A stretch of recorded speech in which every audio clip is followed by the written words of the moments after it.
especially like now that YouTube is constantly discussing like slop content, I think it's really interesting to look at true crime, because true crime is really like this like endless wealth of content, and that sounds fucking terrible to say.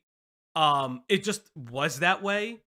And over the years, like, people have really been shitty about true crime. Over the years, people have been really fucking disgusting about it, like hiding specific like case files and autopsy reports and stuff like that. Like behind paywalls and things. And it's like such a like a weird, like forensic files, yes, perfect. Like it's such like a weird thing that we've come like in the place of like what true crime is, what true crime content is. But I would argue Casey Anthony's we'll go to it. We'll go to the screen real quick. But I would argue Casey Anthony's case is one of those that really sparked getting a lot of my generation, which is now a lot of the true crime podcasters of today, personally into a lot of this. Falgi, have you ever seen Toastify's video about plagiarism in true crime? No, but I would love to see that, because Can you post that in the Discord if you get a chance? yeah, I'd be really interested in that, because I'd argue that it's almost impossible to avoid it. Yeah, because all these crimes are like public knowledge. Like everything about them is published. Like the Mhm. only time you would get something new is if you went out and talked Yeah. to the people involved, or you actually went to the sites Yeah. and like got footage yourself. And I think that that's like, I don't think that that's unimportant. I think that's actually a really interesting video. I might just watch that in my own time. But I would argue like that's part of the problem with true crime, is that it's incredibly derivative. Because at a certain point, like, what, you're gonna hope for more crime? It's why like people like Nexpo I find really interesting.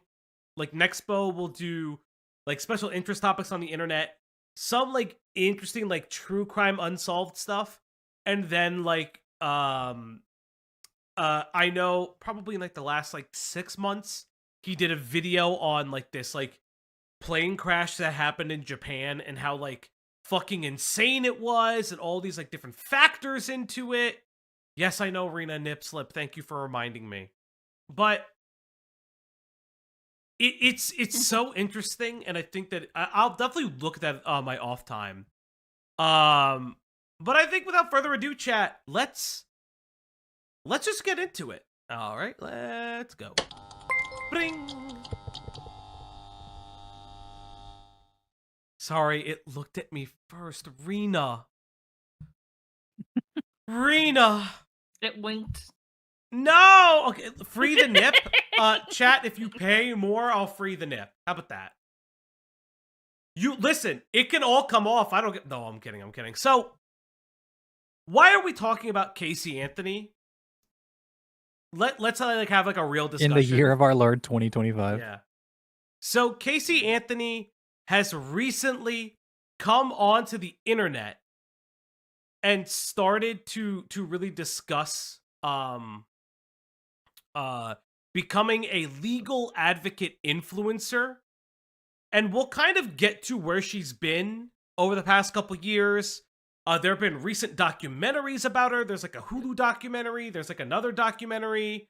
Yeah, this is going to be depressing very, very easily. It's kind of why I did the whole fucking nip thing. Yeah. It's just like entertainment value. Oh God, rage. Let the nips be free. We can't. Well, maybe at the end of stream we can't do it now that we're going to be talking about literal child murder. There's a child on screen right now. There's a child on screen. I really don't want to do that, but when is she This is making why her you should call wear out her post shirt. on the Zanny Nanny? We'll get to all the weird theories that's happened. There's a lot. But chat, are you ready to learn about Casey Anthony? No. One's in the chat if you're ready to start the stream. Later the McRib stream, maybe. Don't worry. McRib stream next week. Don't worry. I'll make sure that the total nip slip is a short. Christ, I hate myself for saying that out loud. All right, I wouldn't have chat. said that. Let's go. I'm gonna raise it a little bit. No, it should be good. Most of you will already be aware of who 2-year-old Caylee Anthony was. The majority will know that she sadly passed away at some point between 1 p.m. and 8 p.m. on June 16, 2008. Her death is undoubtedly the most heartbreaking part of this story, and we only need a single word to epitomize her short life: tragic. But the primary subject of this video is not about the This is a side note. I don't know why the subtitles are super off. I apologize. It doesn't matter. It's fine. Who said McCrib? I've been summoned. Hey, Platinum. It's soon. It's Thank you. It's soon.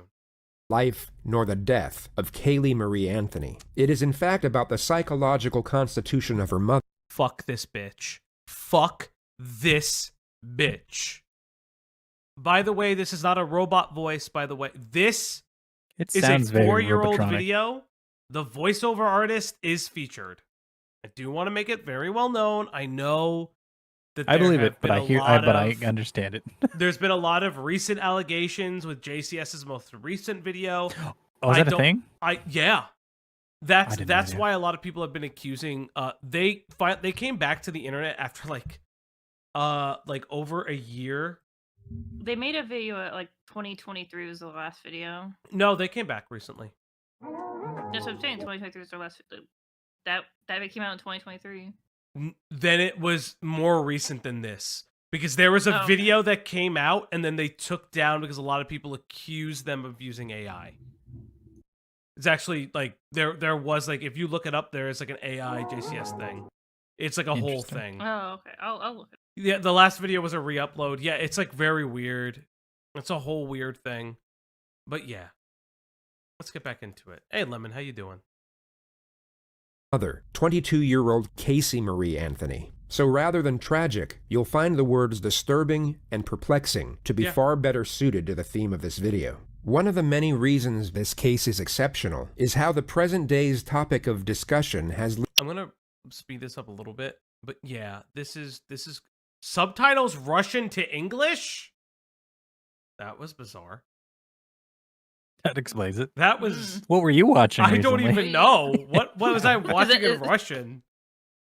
Why is she back like this? Attention. Narcissism. Attention. The dark triad. little to do with the actual occurrences of the crime, but in fact the subsequent developments that followed. People are no longer talking about how or even why Caylee Anthony No, passed away. it's They are sad. instead talking about the manner in which a mother responded to her daughter's death. It's really Given sad. all the acquired information we now have, even if we afford this person the most morally acceptable possibility of what occurred, her manner of conduct was still unimaginably cold-blooded. This is driven home by the fact she was evaluated by 2 clinical psychologists during her time in custody, and not a single abnormality was discovered with I want to actually discuss that real quick. She was evaluated and they said that she was mentally fit to trial. It doesn't necessarily just tie into the fact of like, oh, maybe she's this, maybe she's that.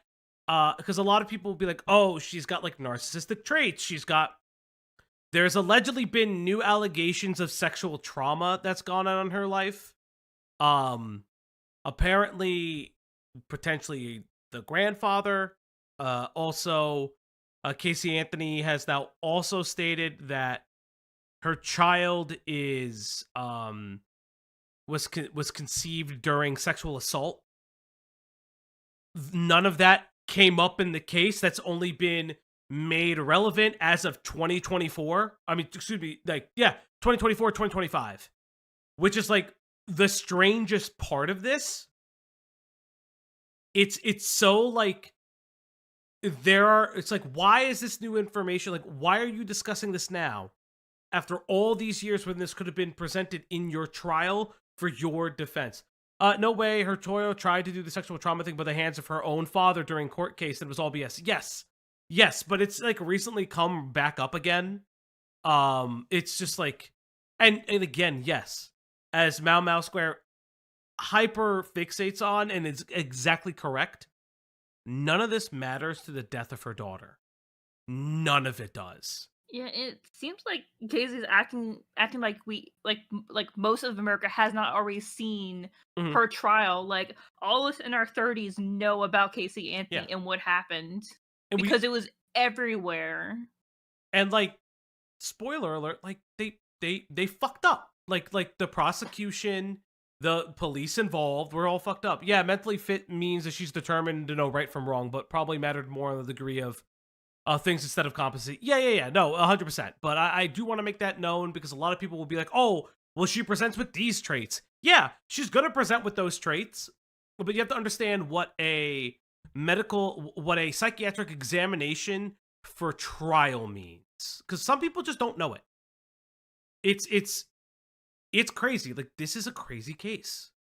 Relation to her psychological state. In other words, there were no signs of mental illness whatsoever. And this makes the character study of Casey Anthony just as fascinating as it is terrifying. A human being's state of mind is something most accurately assessed with the full capacity of hindsight. So before we evaluate our first segment of raw footage, here's a quick rundown of each of the essential moments that will give you a broader understanding of what we're actually... Yes, testifying insanity is insanely hard. Yeah. And also it's not as simple as people will understand. Because here's the reality.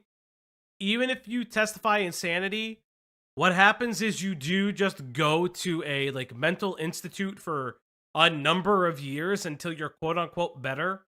It's not like in the movies where it gets you off or you go somewhere quote unquote cushy. A lot of these mental health institutions are not they're not well accommodating and well run, I'll tell you that for free.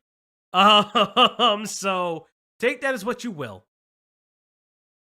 Actually dealing with. On the 15th of July, 2008, Orlando police received a call from Cindy Anthony, the grandmother of the victim.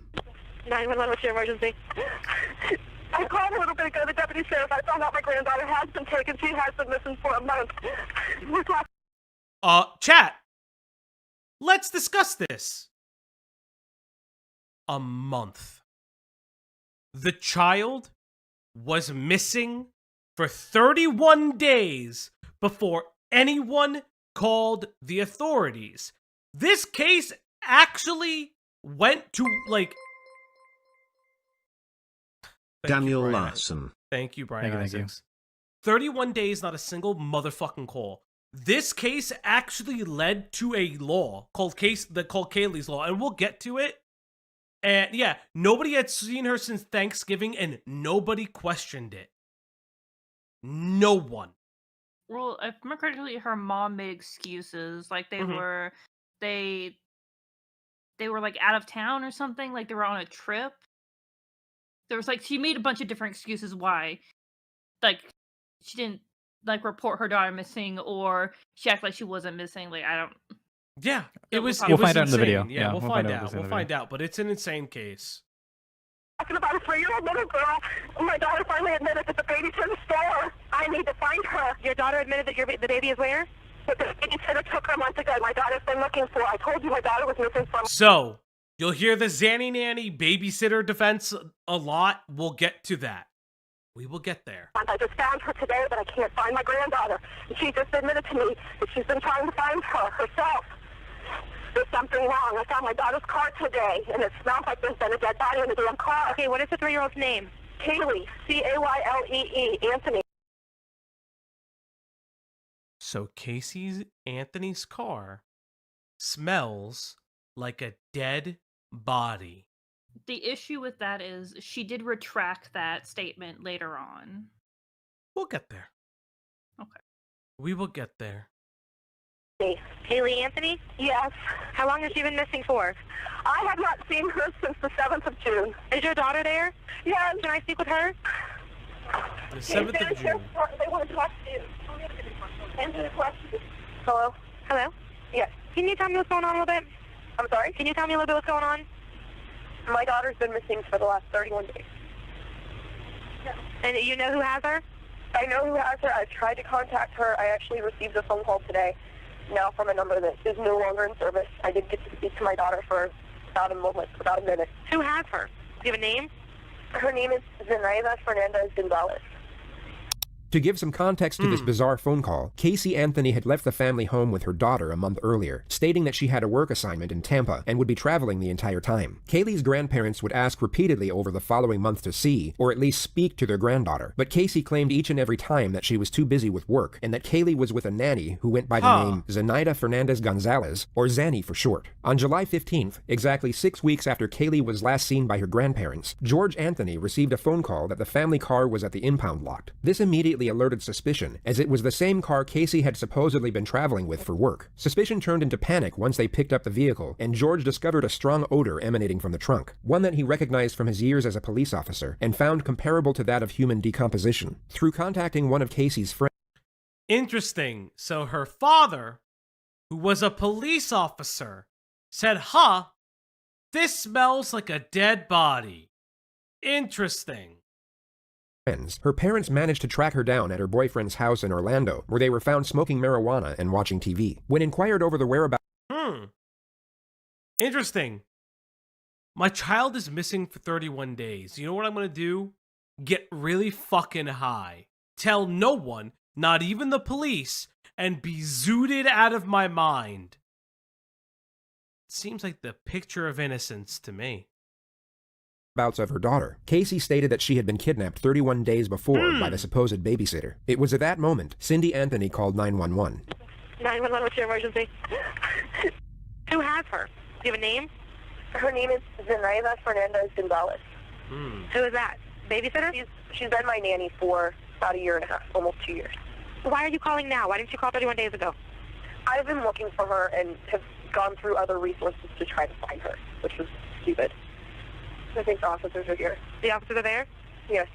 Now let's indulge in the world of fantasy for just a moment, and pretend all of what Casey had just stated was true. Yeah. She had indeed been working, and her daughter was in fact kidnapped by the babysitter a month earlier. Yeah. The immediate premise most would gather would be that Casey had no regard for her daughter whatsoever. In the 911 call, there was no urgency nor concern in her voice, and rather than her volunteering information, which most parents would do in a frantic manner, it had to be acquired by the dispatcher through repeated inquisition. All you have to do is compare Casey's dialogue to that of her mother's in the same phone call. One was indifferent, while the other was distraught. Police would have picked up on this.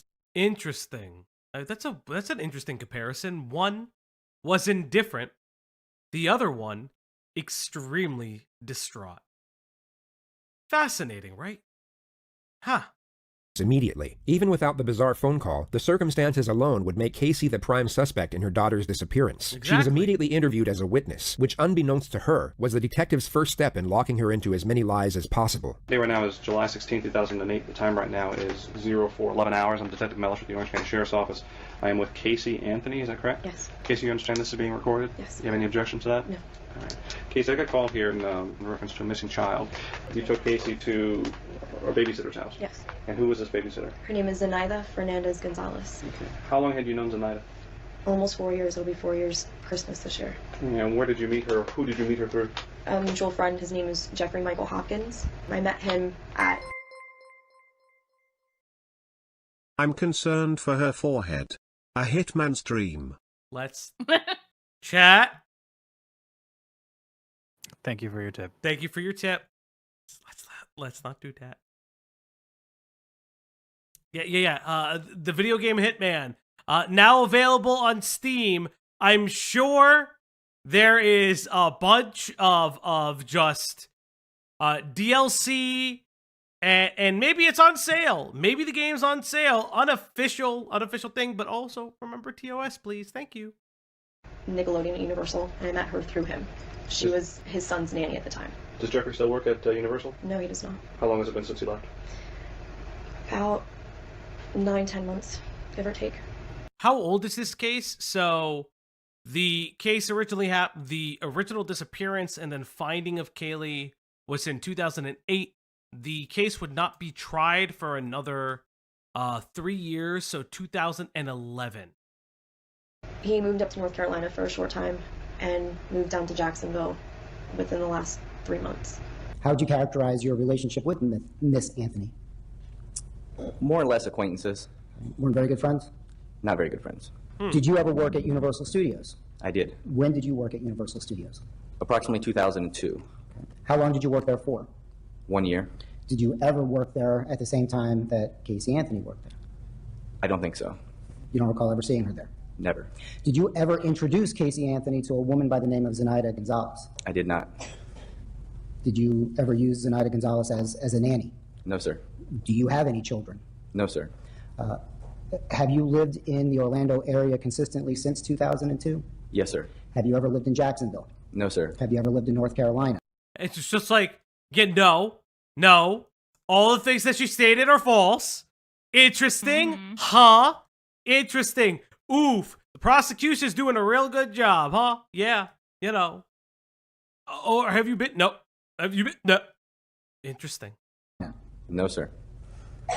Did you see Casey Anthony in the month of June of 2008? No, sir. When was the last time you spoke with him? About a week and a half ago. Do you know a telephone number for him?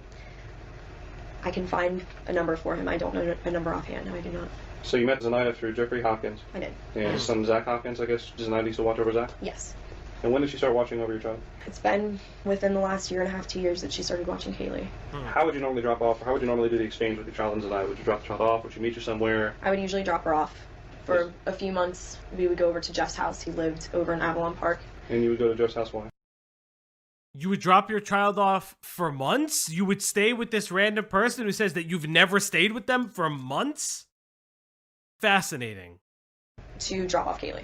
That's where Zenaida would go to watch both of the kids. Okay. It was in a nice centralized area. He had a decent sized house. It was a good room for the two of them. Okay. You dropped off Caylee June 9th, and walk me through. You dropped her off to go to work? Mm-hmm. Okay. Get off of work and go from there. I got off of work, left Universal, driving back to pick up Caylee like a normal day, and I show up to the apartment, knock on the door, nobody answers. So I call Zenaida's cell phone, and it's out of service. I didn't really want to come home. I wasn't sure what I'd say about not knowing where Caylee was. Still hoping that I would get a call or, find out that Caylee was coming back so then I could go get her. And I ended up going to my boyfriend Anthony's house, who lives in Sutton Place. Okay. Did you talk to Anthony about what happened with Caylee? No, I did not. Have you talked to anyone about Caylee, about your incident with Caylee? Or the fact that she's missing? So interesting. Nobody knows. Nobody knows that she's been missing for all this time.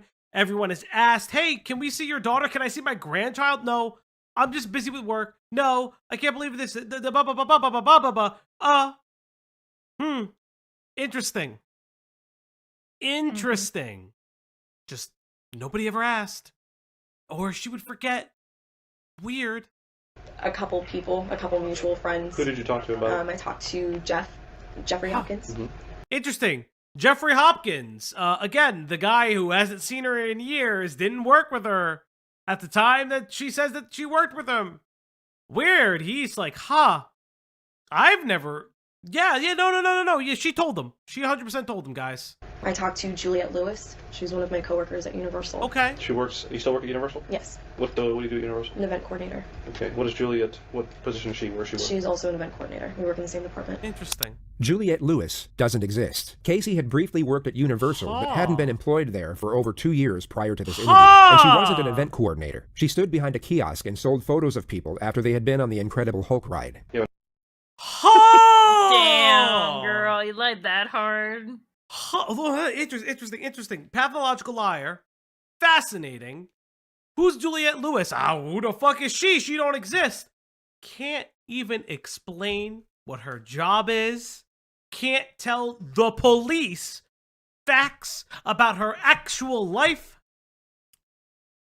But no, guys, she has been trying to solve the disappearance of her daughter and trying to find her wherever she went. Interesting. A number for Juliette? Offhand, I can't think of one. Is she in your SIM card? No, she's not. Some of the more recent numbers, her number just changed because she just moved back up. Also, remember, she hasn't been working at Universal for 2 years prior to this case happening. So in 2006, she no longer worked at Universal.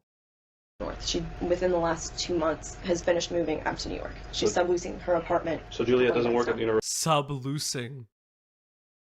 I'm sorry, I'm gonna be fucking mean. This dumb bitch. No, she does not. What's the reason, I asked you this before and I'll ask you just for the record, what's the reason you didn't call the police before? I think part of me was naive enough to think that I could handle this myself. It's important to note, because I saw Rena say it, she is not a lawyer. She's just a legal advocate. Let's be real. I don't think any place is going to be able to accept or would want to accept Casey Anthony as a student. If she somehow got a law degree, God fucking bless her. But I don't think anyone would feel comfortable having Casey, the fucking media firestorm of like the Stanford College of Law being like, yeah, Casey Anthony's on the fucking, she's in our graduating class for like 2020 or some shit like that, would be insane. It would actually be certifiably insane. Yeah, I'd be like, bitch, why don't you change your name? I mean, Are you still Casey Anthony? Everyone knows who you are. because narcissism is a drug. Falgi, are you gonna give an analysis of her mental disorder is, or is she totally saying just evil? Listen, I am not licensed to do that, so I will not be giving an analysis. But what I will say is that as she's presenting fun traits, chat. That's all I'm gonna say. The lying is a weird, interesting one. It's preserving a lie. It's, I don't know. She's trying to preserve a life. She's kind of like put up a weird thing. I don't know. Which obviously I couldn't, and I was scared that something would happen to her if I did notify the authorities or got the media involved. Just the fear of the unknown, fear of the potential of Caylee getting hurt, of not seeing my daughter again. I actually, this is the onset and asked you before we went on, Dave, and I'll ask you again just to make sure we're clear. Is there anything about this story that you're telling me that is untrue, or is there anything that you want to change or divert from what you've already told me? No, sir. Did you cause any injury to your child, Caylee? No, sir. Did you hurt Caylee or leave her somewhere, and you're worried that if we find that out, that people are going to look at you the wrong way? No, sir. Let's play hot or cold narcissist. Hot, but in the family of those in the family of those personality disorders. You're telling me that Zenaida... There's like an interesting... I saw somebody very interestingly say that they view narcissistic personality disorder as narcissism should just be a trait and not the personality disorder. Oh yeah, I saw that too. I find that actually to be very interesting. I find that to be actually very, very curious. I would be... The DSM is always very, very slow and not updated properly. I'd be very curious if that becomes more colloquial. Because definitely I've seen people like in their substance use and under the person that I've worked under, not complaining, just asking why we're doing true criming. I'll explain. So I worked under a psychiatrist who did like law stuff as well as addiction stuff and other licensed individuals. And like people specifically like in addiction will sometimes display what a lot of people will think are narcissistic traits or borderline personality traits. It's literally just preserving the ego.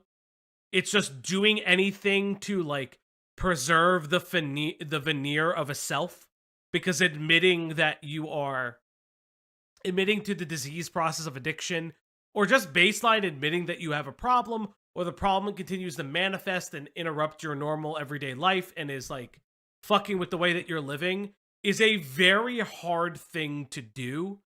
And it's a very, very difficult thing. Oh, hi, Sai. How you doing? I saw the title. What the fuck? Yeah, Casey Anthony is trying to become a TikTok influencer. We have her first couple videos. It's insane. And I found out that not a lot of people know who she is, which is also fucking insane to me. Well, I mean, not just 30. Yeah. I mean, it's just the surprising thing is that people haven't heard about her. Yeah. Not the thing that she's trying to make a comeback in some form on the internet. Yeah, it's an insane thing. You know, the thing is, like, whenever I hear Casey Anthony's name, I just think of Childish Gambino's song Bonfire. Oh my god, yes. Made the beat, then murder it. Casey Anthony. It's such an insane thing. Just knowing where this case will end up, knowing the failure of justice that was done, and like the failure of everybody involved, in my opinion. And it just like it hurts. It just sucks. It just really just sucks. Yeah. Sorry, I wasn't saying you. But I did find out a lot of people in our audience like were very curious about her, and I was like, oh, this is crazy to me. But let's just get it back onto it. Oh, that'll answer Paminta's question. Yeah, the reason we're covering this is because she is now on TikTok explaining that she is going to be a legal advocate influencer. And yes, there are a lot of good videos on her. We're watching the JCS video because I feel like it's the most comprehensive of the case that like is digestible enough, because there's a lot on Casey Anthony that we will actually go over. Without your permission, hasn't returned her. The last person that I've seen with my daughter, yes. Is she Puerto Rican? Is she Dominican? Is she white? She's mixed. She's black and Puerto Rican. Is there any underlying cause to why Zenaida would have taken your child? Nothing that... Did she ever make any statements to you about... Only how much she loves Caylee and how great of a kid she is. And when you talk to Jeffrey afterwards, I'm assuming that Jeffrey's child is still with him? His child is still with him. You said Zenaida had family up in New England, up in New York or yes, something? She has family down south. Her mother, her sister, her brother's in New York. She's originally from New York. Pretty much grew up there, moved down here, went to the University of Florida.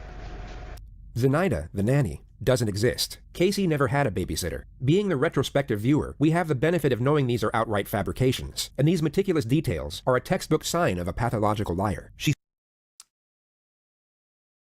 The nanny does not exist. Let that just settle in. For those who don't know, the nanny does not exist. I don't get why she'd make her lie that like complex, because she has to like remember that. And not only that, but like it's a whole person versus like details. I mean, that's the crux of the whole thing is that she made that her up two daughter's whole kidnapped people. by the babysitter. But yeah. it's a whole person. You have to invent a whole person. It's interesting.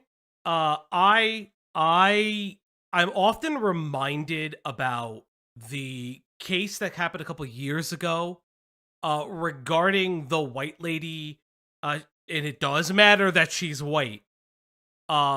She was a lady with her two kids, and she claimed that this Hispanic couple was trying to kidnap her children in like a Lowe's.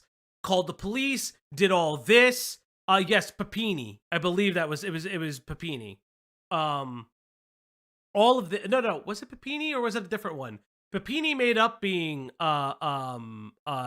kidnapped.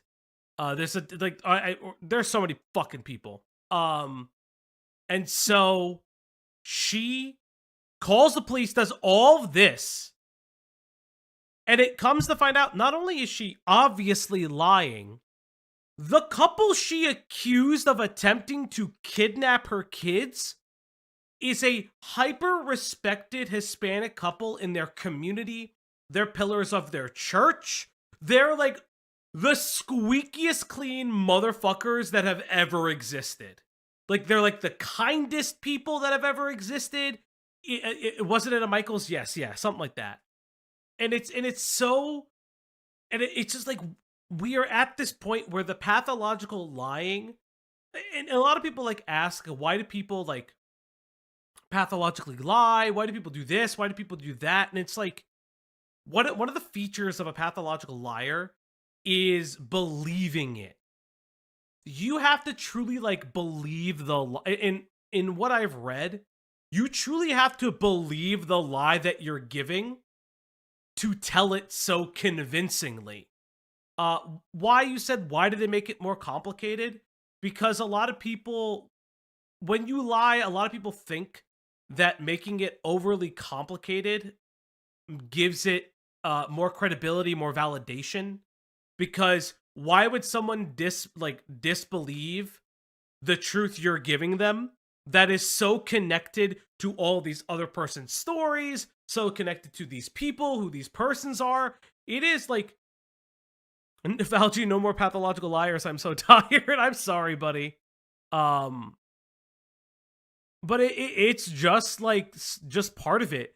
But part of it is too, like sometimes like they may get lost in the sauce and not be able to like produce that at time of trial. If I remember correctly, part of Casey Anthony's case also exists that she does perjure herself at one time, if I remember correctly. And that becomes like a whole big issue because of the failure of the case even existing, or the failure of the case in just the way it's presented. There's like a whole different things. I use her as an extreme example of pathological lying. Like she had to know this shit would catch up to her. Honestly, Sai, exactly. This is a like textbook case, like from the lying about her job, using people that she like knows tangentially, and it's also a pathological lie that like exists outside of herself. I also think of another case. Hey, what's up, Black? How you doing? Casey Anthony popping up on my FIP was not on my 2025 bingo card. Can the meteor hit us now? Yeah, it's like, it's kind of crazy. Thank you, Ranger. Yeah, if my titty shows up, I'll let you know. Yeah, sure. But kind of getting back to it, another example that I think of is there was a young man who murdered his family during the holidays, if I remember correctly, because he had been lying about going to college for years. And the family found out because they're like, tuition statements are going nowhere. Where's this Tesla job? Where's this MIT gig? Where's this NASA thing? Yeah, Chandler Halderson. Yeah, Chandler Halderson. Like, and he annihilates his family because they were coming to the point where they were finding out about him. Yeah, Snapchat ratted him out. And I'll never forget, because I watched part of that trial, and his girlfriend is on the stand for, like, and you can tell how just distraught she is. Because she's like, this guy lied to me for so long. And she's trying to like do right because she actually cared about his family. Spoiler alert, he fucking burned his family in the fireplace and they found their fucking bones there or some shit, if I remember correctly. Oh my god. Yeah, it's a fucking, that might be, we like true crime. Like a lot of us like true crime here. We have some true crime girlies in the chat. I am a true crime girly. I was big into true crime growing up. Yeah. It just got hard to keep track of just because I didn't care for like YouTube true crime. Yeah. So we're gonna be like doing some true crime stuff here and there, but trying to make them funny. For those who don't know, our first like actual going into true crime will be Malachi Love Robinson. If anybody knows who that is, that's a fun one actually. Malachi Love Robinson is not a murderer, but it is like a very, very interesting case. Fauci, the real problem is with the suburban white folk thinking that the cops will just believe them is a huge issue of communities. So people generally think they're above the law. Yeah. Yeah, Dr. Love, is that the child doctor? Yes, Pisey K, it is. It is. And that is the fun one. That's the fun one. This is the not so fun one. Let's get back to it. She speaks eloquently and naturally, as if her dialogue is a reflex response to the questions she's being asked, when in reality, each of these minor details are calculated and deliberately placed for the purpose of deception, and the nonchalant, easygoing tone she employs is used to camouflage anxiety. Casey has not only become accustomed to manipulation, she has become extremely skilled in how to use it effectively. It takes us to the concept of nurture and how it most likely had a significant impact on her current circumstances. If we go through what we know about Casey's domestic history, there are numerous occasions where she had gotten away with things that most would not, simply due to the fact that she was able to continuously lie without conscience. A prime example could be when she was 18 years old and stopped attending class midway through her senior year. She literally skipped the entire second half of her final year to go hang out with her older boyfriend. Her parents became suspicious on several occasions. Just listen to this, chat. Just listen. Just listen, chat. Yet each and every time, Casey had some whimsical excuse to which she was given the benefit of the doubt. Then just days before graduation, her parents were informed by the school of her truancy, and that she would not be graduating. When confronted, Casey's excuse was that her timetable was mixed up by the school, causing her to miss classes through no fault of her own. This is obviously a completely baffling excuse that no sane person would ever believe. Yet whether it be through denial or an overprotective nature, Casey's parents not only took her at her word, but even shielded her from the consequences of her actions. They lied to all their family friends that she graduated with honors, and even threw her an extravagant graduation party the day after. Their child did not go to school, lied to everybody, and her parents, complicit in the lie, told everybody she graduated with high honors, and they threw her a party. Well, If her that parents isn't, probably didn't want to be embarrassed as Yeah. well. Fear of shame is a Go get her powerful motivator. GEDs. Yeah. Oh my god. Diamond, that's cool. That's cool. She makes me crazy too. Like, this is fucking insane. I'm not gonna be vet posting, obviously, but like, she makes everybody crazy. You're allowed to feel crazy about this bitch. You are allowed to feel crazy. Fuck her. Fuck her. And you know what? If her parents enabled her, fuck them too. I don't know what to tell you. I know they've lost touch after the case. Like, that's like a whole big thing. But it is insane that that happens. Fauci, did you see that people are suing their public schools because they're illiterate after graduating? No, that's insane.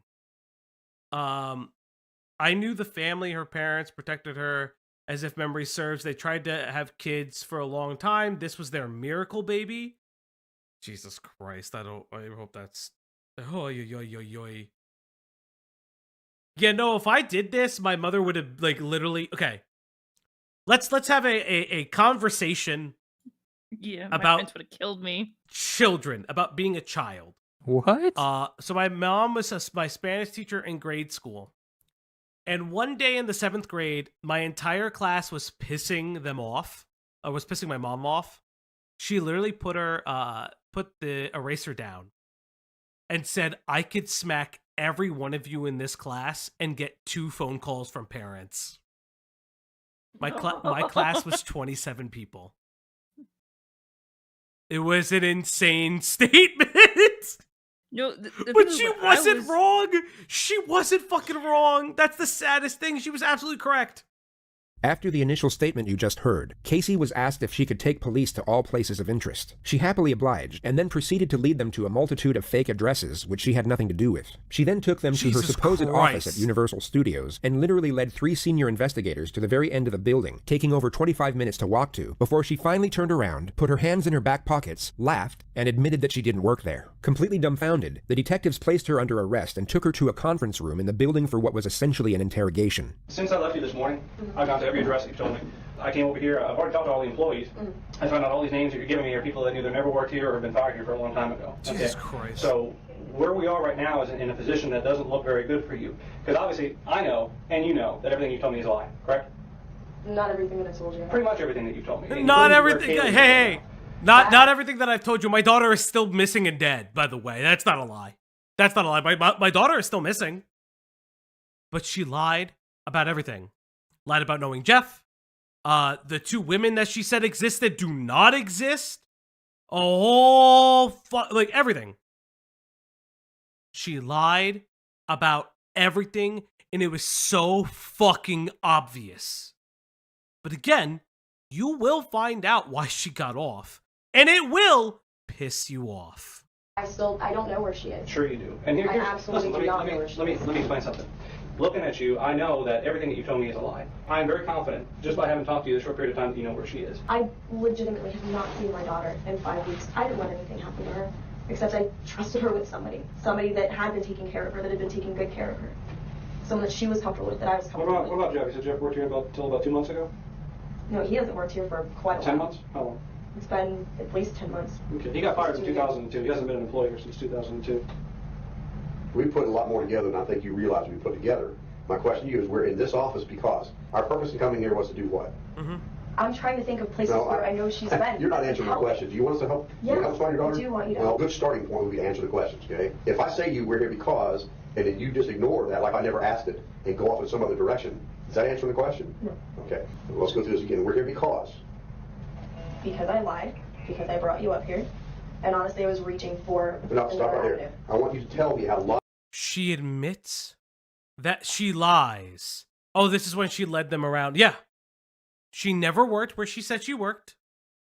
She never went to those addresses that she never worked.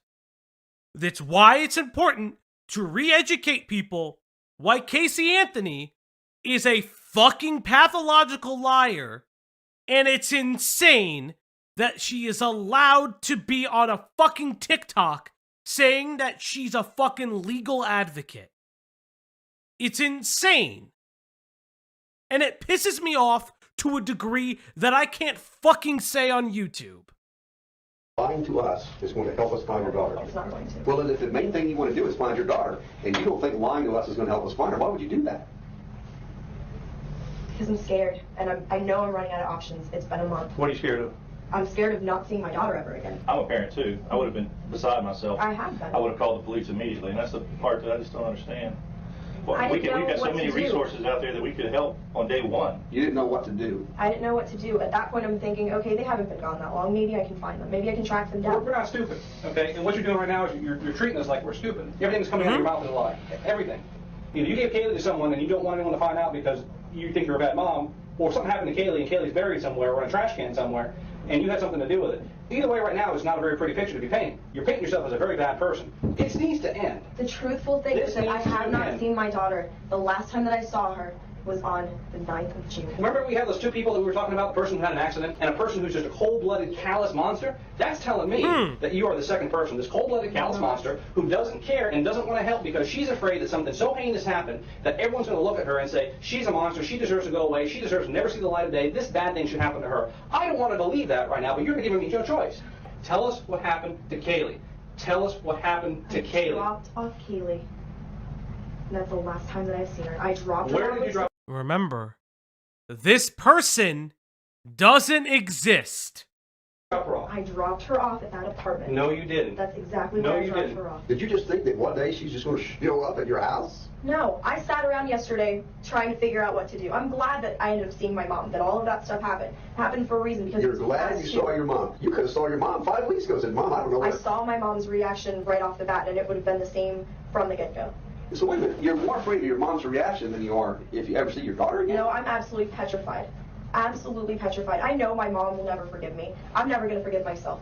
Is it that there's some other thing more important in your life right now that you just weren't really focused on what you were saying when you told us, so you kind of just accidentally told us you had an office here and we needed to be here, or did you purposely mislead us? Which of those two is it? I purposely misled Okay, so you purposely misled us. This was all an attempt to help find your daughter, right? That makes sense to you, Fred?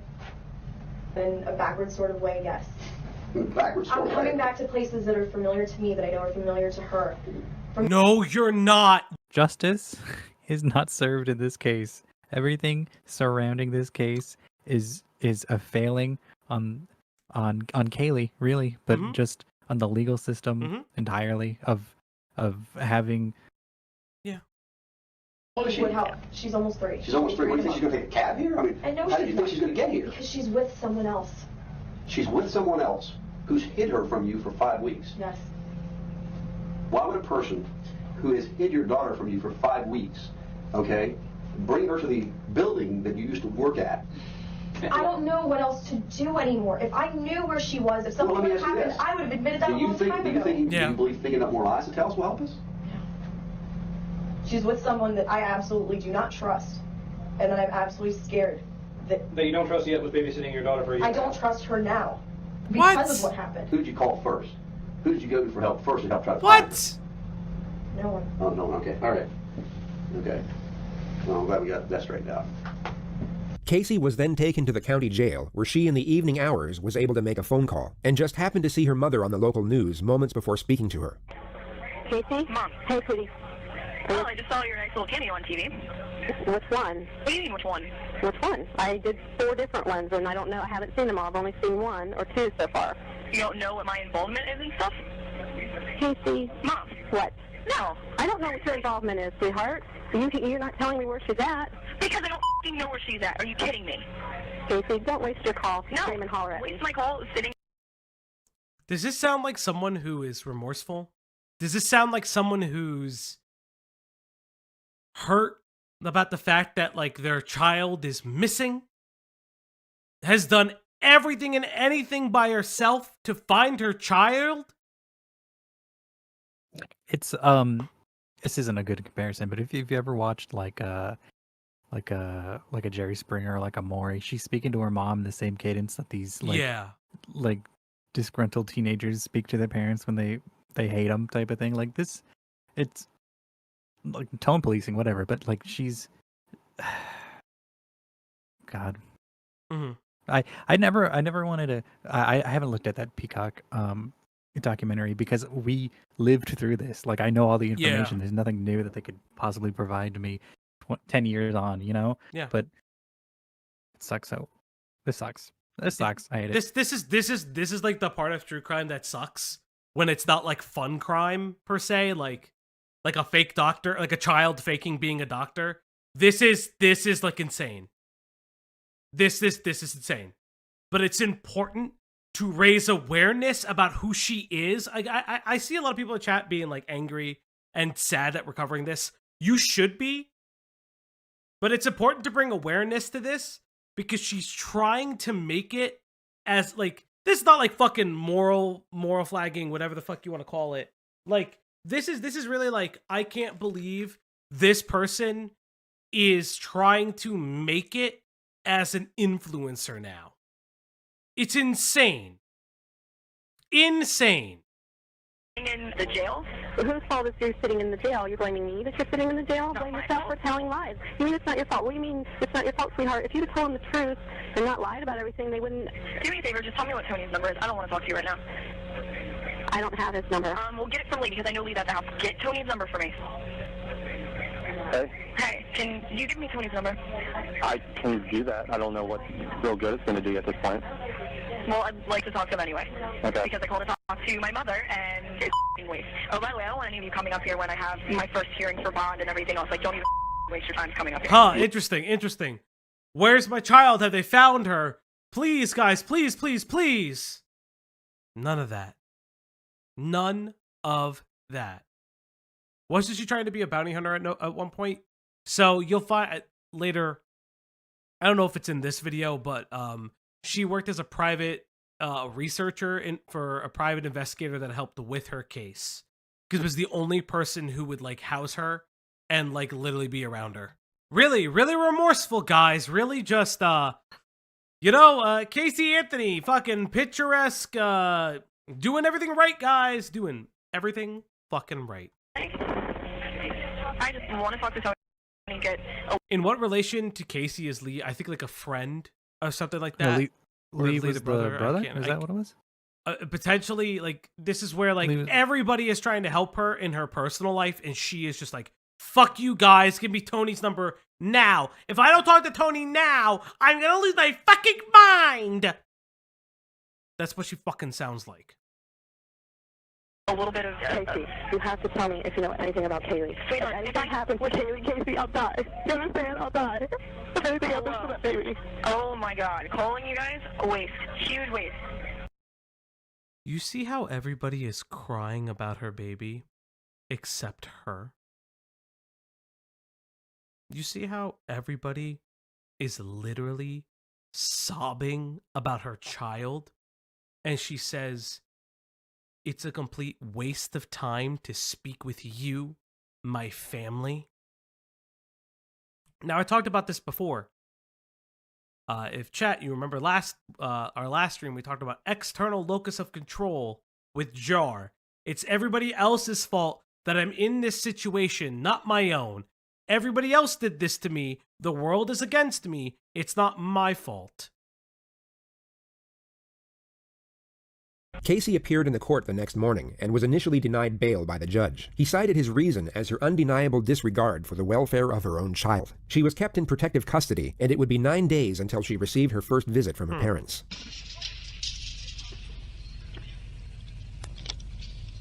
Hi. Sweetie, we've been watching you for so long. You haven't? I love you. I love you too. Hi. We've been seeing you sitting down. We forgive anything that you've said. Oh, or done. Hold on. Can we turn the volume down? Yeah, you can probably hear it. My head's gonna explode. What's that? Interesting. So Blase. reacting normal. Interesting. I don't know, chat. I don't know. I don't know, chat. I don't know. Just a break from real life. Just taking a vacation. Just a universal trip, one would say, right? Just a vacation in a penitentiary. T-shirt. I didn't get a chance to ask him, other things. Caylee's picture's on the back. Is it? Can Dad show me the shirt? Yeah, turn around so you can see. It's the Never Lose Hope Foundation. Do you see it? I can see part of it, yeah.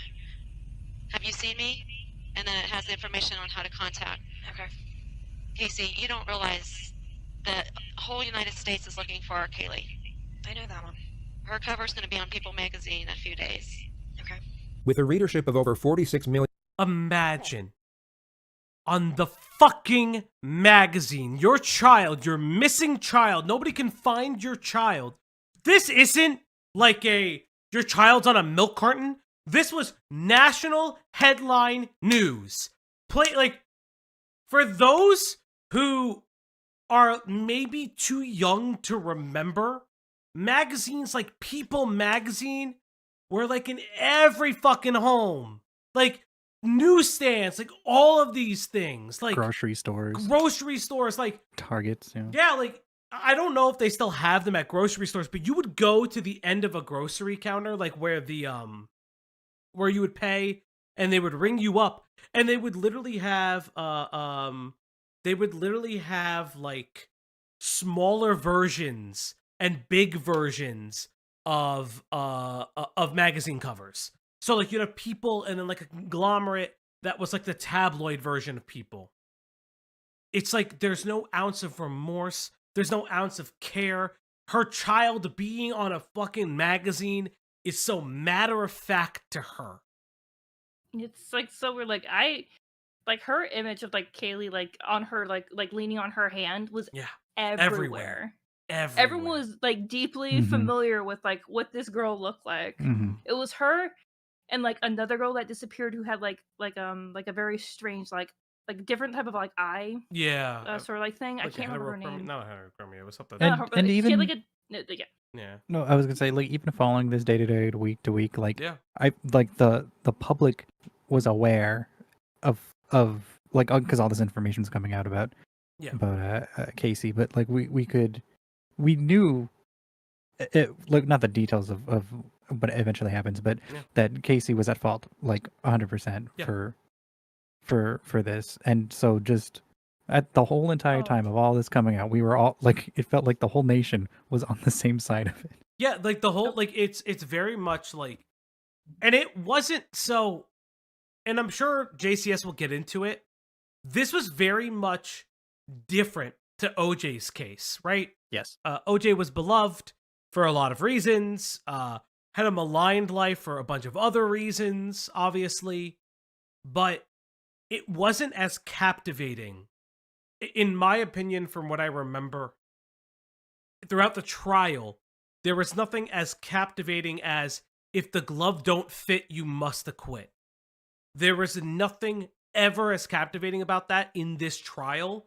What was captivating was the search efforts, was the how fucking publicized it was, like all of the bullshit surrounding it.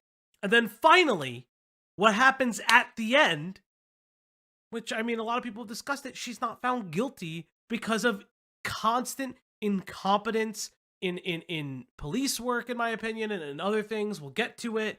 And just like the jury stuff, like listen, you gotta remember that this has to be guilty beyond reasonable doubt. You get one person to flip, it's over. Oh, I remember the name of the girl. It's Madeline McCann. She disappeared a year before Caylee, and this was the one I mentioned before about like a child went missing while the parents were on a trip. Yeah. This was this girl. Million she adults was in America 3 years old as well. Having your missing child on the front cover of People magazine would seem as a godsend to most. Yet Casey's response is almost as if it's a lost cause. Everybody is looking for her. Good. Everybody is looking for her. Are we going to be able to find her, do you think? I hope we can, Mom. No, I didn't get a chance to ask Lee. Can you look up a little bit more? Ahsoka, I know you're right about the pretty privilege stuff and everything, that there could be some validity to that. But from what I remember of the case, there were some Miranda issues that also made it very, like, there were other issues within the case that then became apparent throughout. Like, the investigators did as much as they did, but there was, like, other shit to it. It wasn't just, like, the quote-unquote pretty privilege stuff that I know a lot of people have thrown out. There's like, a lot of other things to it, too. Raise your eyes up a little bit. There you go. So now, look straight up so I can look into your eyes, darling. Thank you. I need to do that. It's okay to cry, Casey. It's all right, love. We've all been crying. Setting aside morality and ethics for just a moment, Casey at this point would be emotionally exhausted. She had been sitting in an isolated jail cell for almost 2 weeks as the entire world was turning against her. Anyone in her position, guilty or otherwise, would be at near breaking point, and her composed exterior now finally slips. She, for a brief moment, allows herself to be vulnerable, and for perhaps the first time, expresses the pain of her situation. This is one of the few moments where Casey's true self is on display. Of itself, it's a touching moment between a mother and daughter, yet if we add in the context of the surrounding elements, she is only expressing this pain for herself. Just a moment ago, when she saw her deceased daughter's face on her father's shirt, none of this emotion came out. Like, why are they trying to elicit any type of emotion out of her? It's almost like they're trying to force emotion out of her. I don't know. Like humanizing her or something? Yeah. For their own benefit? I don't know. I know. It feels very, very weird. Yeah, no one wants to believe that their child could do something so heinous. Yeah. None of them. If you've ever watched, like, any, like, interrogation investigation where, like, families are involved because it's, like, a minor, or, like, the family, like, comes out that their family member did something to another loved one, like, they break. They really just, like, it's heartbreaking. Like, no one wants to believe that their child can commit a crime like that. It's also, like, I always think about that, too. Because this part always comes up when a lot of people are like when a YouTuber thing or like a influencer thing happens, when they're like, oh, well, why aren't you completely abandoning your friend immediately? And it's like, because they don't know. They truly just don't want to. There's like a bias in there. Like Killjoy says, like, it's the normalcy bias where your brain's trying to, like, combat with the challenge of facts that make you feel more and more suspicious while fighting against the dissonance that is the fact that you know this person and you truly don't believe that this person could have done these things. I remember at the time thinking, like, the parents were stupid, or worse, what if they were involved in it or something, or trying to cover it up for her, or what? Like, you can't really make heads or tails of their reasoning behind still sticking behind their daughter, but it's just a thing that happens. You know, more cases come out, you follow more stuff like this, and people will stick with friends and family, even if, you know, they get convicted of heinous shit, and it's one of the bizarre things that I don't know. I hope it never happens to me, where I have to deal with something like that. You know, I couldn't imagine. I couldn't imagine either. I mean, I don't plan on having kids. I just couldn't, like, imagine. I couldn't. I look like hell. Well, you know something? You really need to keep your spirit high for all this. I haven't been crying while I've been in here. Well, you know trying something? to read books and do other things to keep my mind off of stuff. Well, you know, I want to be able to reach out and hug you and give you the big Papa Joe hug. But you know, we got to get that little girl back any way we can, and we're doing everything we can. My only concern. I gave Lee a statement. I want him to speak to whoever in the media, give them a statement specifically from me. He's going to give them an exact quote. Every time Casey's parents mention that people are willing to help with a search, Casey dismisses their credibility and even attacks some of their characters while she's at it. Tara? Tara from Michigan. You mean Mark's psycho ex-wife, Tara? Yes. Listen, people like Tara, people like Jesse who are maybe trying to help, even Christina, God bless her. Hey, K-Huck, thanks for the raid. Going over the Casey Anthony case. Just because she's trying to be an influencer. Hello, Raiders. Thank you guys for stopping by. Hope you had a good stream. Hope you guys had a really good stream. This is a tough one.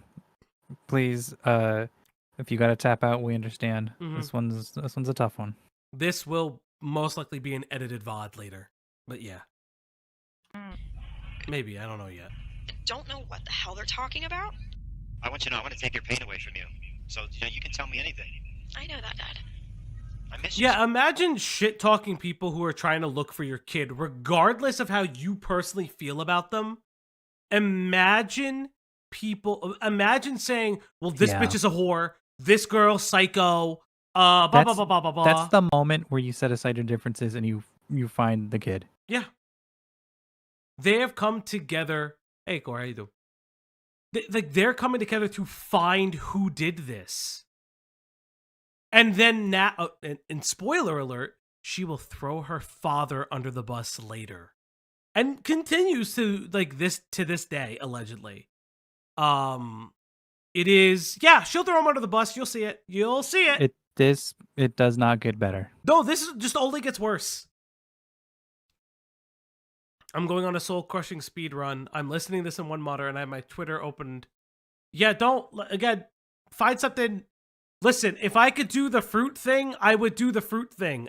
My computer might explode. That would be very inappropriate. That's a good point, actually. Yes. Yeah, you know what? It's not incredibly inappropriate, and my computer would explode. It would be almost as inappropriate as being shirtless while streaming this. Yeah, but, shirtless. Trying to be a sexy man. I am a sexy man. You're not wearing a shirt. You're not wearing a shirt. I am a sexy man. Wait, thank you. You think you're sexy? AGP? It's not AGP if I, a man, find myself sexy. You, a man, find yourself sexy? I listen. I just am. Chad, if you find me sexy, you know what you do. We're two. Not over this. Not over this one. We're two donations away. You could feed the dog behind me. For 2 more $5 donations, you will get a palate cleanser of a dog being fed. That's all I'm gonna say, chat. You know what to do. Fauci doesn't find himself sexy. Fauci is sexy. Fact. Thank you, Midge. Thank you so much. Don't make his ego bigger, guys. Can't wait for Chris the Narc's takes Midge, on this stream. I'm banning you. Sweetie. Autopenophilia, no. That's so bad. They never searched by her full name. They searched by Zenaida Fernandez, whereas Zenaida Gonzalez never by her full name. Oh, the cops didn't do a good job finding this fake person. God damn. Sad. Truly, truly sad. Zenaida.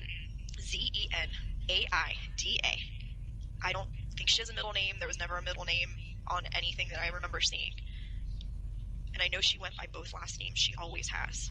Since she was younger, since her mom remarried. So Flores Gonzalez, and you don't know what her stepdad. Fernandez Gonzalez. But you don't know what Fernandez Gonzalez. I think her dad's first name is Victor. Her stepdad. Or that could be her real dad. But I remember her saying Interesting. Victor and Gloria were her parents. Victor and Gloria are her parents. But they're separated. Or divorced. They are as of now, yeah. That was her stepdad. Divorced. But I know she has a lot of money. That's where she got the car from. I only get 1 or 2 phone calls a day that, that are not nice phone calls. But I get many, many, many phone calls and many people reaching out that just believe in you. Victor and Gloria have now entered the story, I guess. Interesting. There's also this was 15 years ago, right? Whatever, but 15 plus years ago, Facebook was still around then. You could still reconnect with people via Facebook, and MySpace. You could these I'm just it just gets worse. And so it just it's just seeing her lie, just bold-faced lie, and just the crocodile tears is just very infuriating. Yeah, pretty much. They believe in us finding Caylee. Okay? So keep your head up high. But if you think of anything that could help, don't be afraid. Oh, I won't hesitate to let you guys know. You have to keep thinking positive. Positive feelings, Casey. Oh, I know, I have been. I've been staying as positive as I can. But do you think after this long she'd still be local? There's a possibility. What's your gut telling you right now? My gut's telling me that she's okay. Okay. And your gut tells you that she's close or she's hiding? She's not far. I know in my heart she's not far. I can feel it.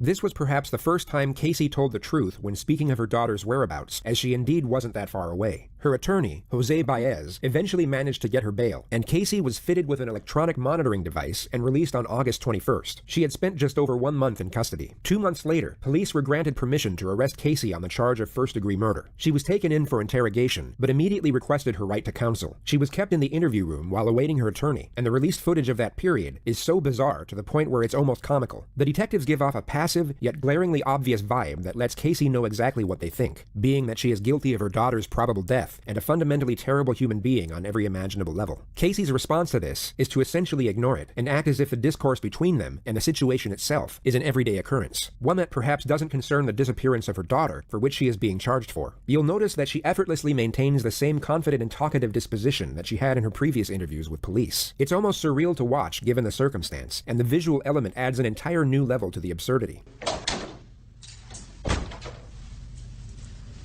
The first segment of footage shows the arresting officer waiting with Caylee for the lead investigator to arrive. He initiates the conversation by bringing up the subject of Caylee's parents. He asserts that he's worried about them, but the actual message he's putting across is that he essentially knows Caylee is guilty and that she isn't fooling anyone. It's an indirect yet obvious accusation.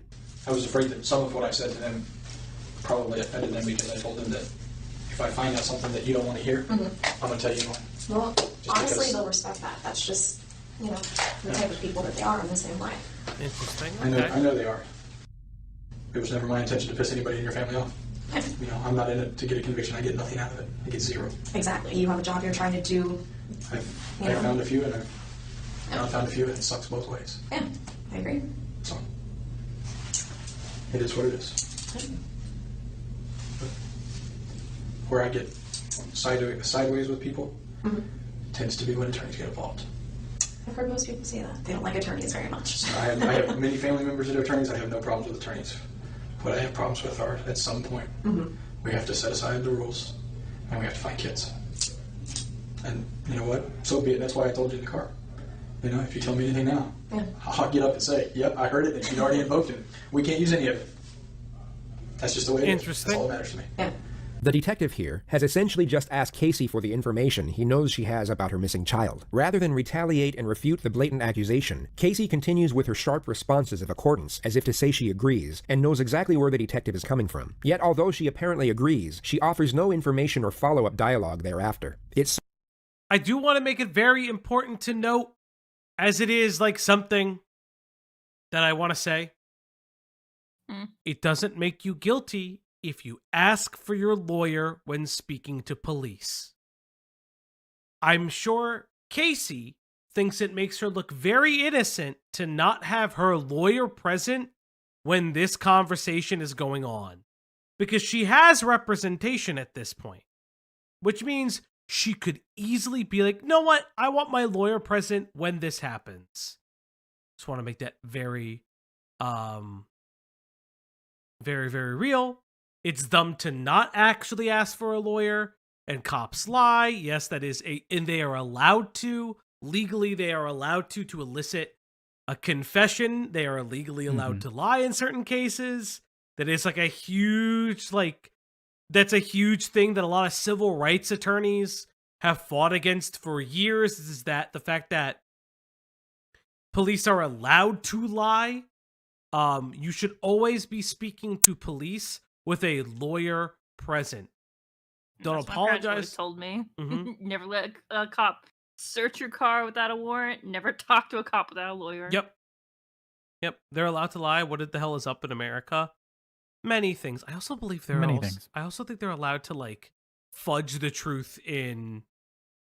I think they're also allowed to fudge the truth in Canada, if I remember correctly.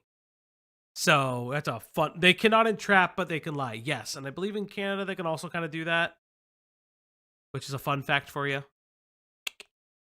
So incredibly awkward, yet equally intriguing to watch. And when we did another case that I was involved in, they lodged a confession. And Chat, I'm gonna let this play. I'm gonna be right back.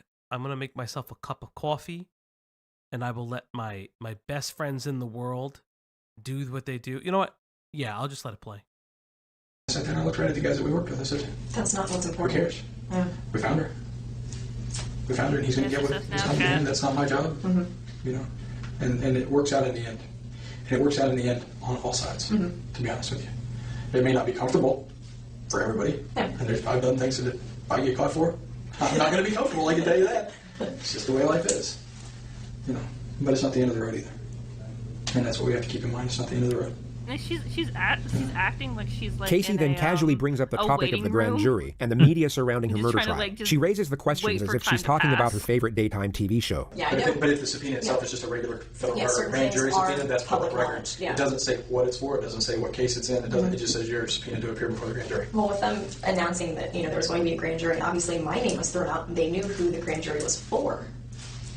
Who threw your name out? All the media said that it was from an inside source, meaning in here. So that's where they all say is. I can tell you getting what I their think sources of the media, what I think of people who leak stuff to the media. I think it's garbage. Yeah, But I agree. That's the that next way of doesn't putting it. doesn't make it any less necessary. Without them, I'll be quite honest. Without the media, we don't find a quarter of the kids that we. Oh, I agree. It helps. The exposure has helped bring in so many tips for my daughter. But at the same time, what it creates is it creates a monster that otherwise isn't necessary. Exactly. The tips are what the tips are. If it was a local media only, it would be much easier to work. Yeah. When you make it the national media, then you come up You with. get the Like, Nancy yeah, we Grace linked thing. it, What do you- bitch. What are you gonna do about it? What? Thought he paused. He's I muted. mean, listen, Wow. Okay. things happen. Not saying that they leaked it. If they could prove it, they could prove it. If they can't, they can't. You know what I mean? My coffee's just brewing. But but yeah, shit does happen. They may not even. Yeah, can't she shut up for 1 second?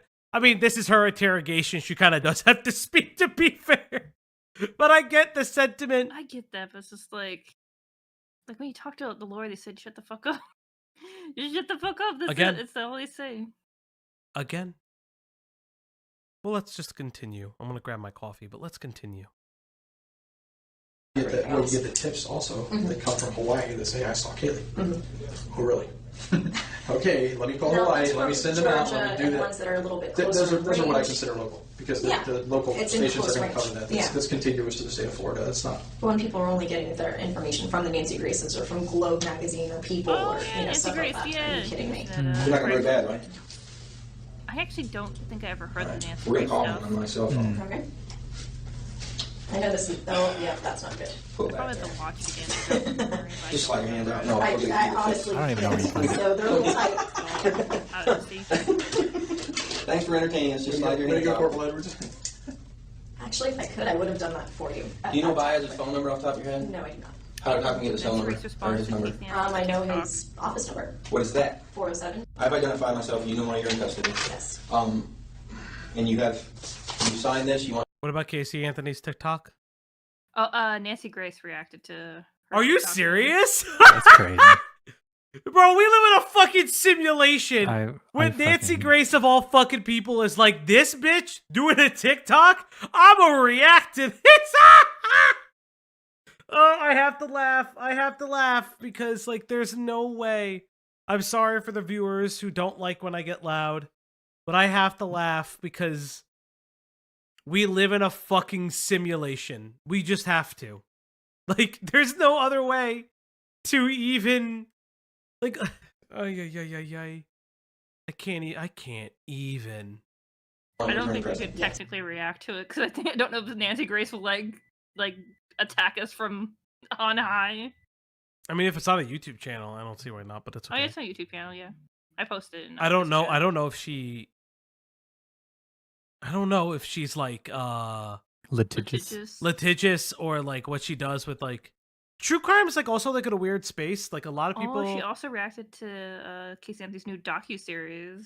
Ooh, the docuseries. It's only like a minute. So yeah, I mean we could watch it because I didn't get a chance to watch the full docuseries.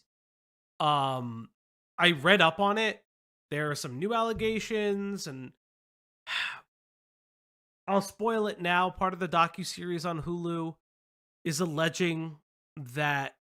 So Casey is alleging that Caylee was a child that was born out of sexual assault. She alleges damn. that she's alleged, and it's something that never came up. Granted, would it have been pertinent? Maybe nobody would know.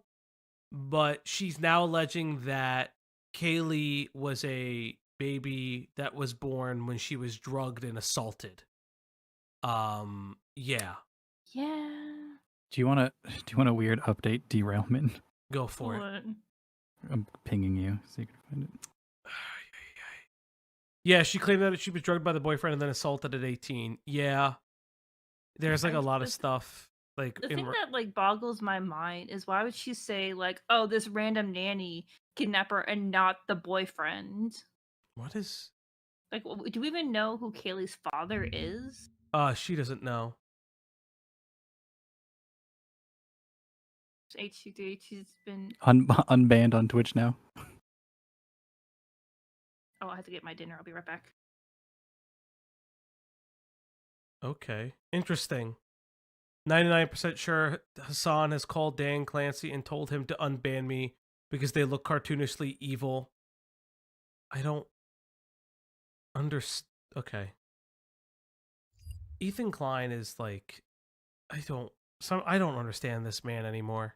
This man is just like, this man has conspiracy theories for days, regardless of how you feel about Hassan. I just like, this man has conspiracy theories for days, and I don't know what to do about it. Hey, it's Casey. I'm with Corporal Edwards. I remember the last name, sorry. I'm at the Sheriff's Department if you'd like to come down and meet with us. Thank you. Yes. And to answer your other question, from that picture, I cut my hair. It was really short even last year. I just started growing it back out this year, so. Just about that. Okay. It's been a long day. Yeah, it's been. How was my dad this morning? In our time. Yeah. Honestly.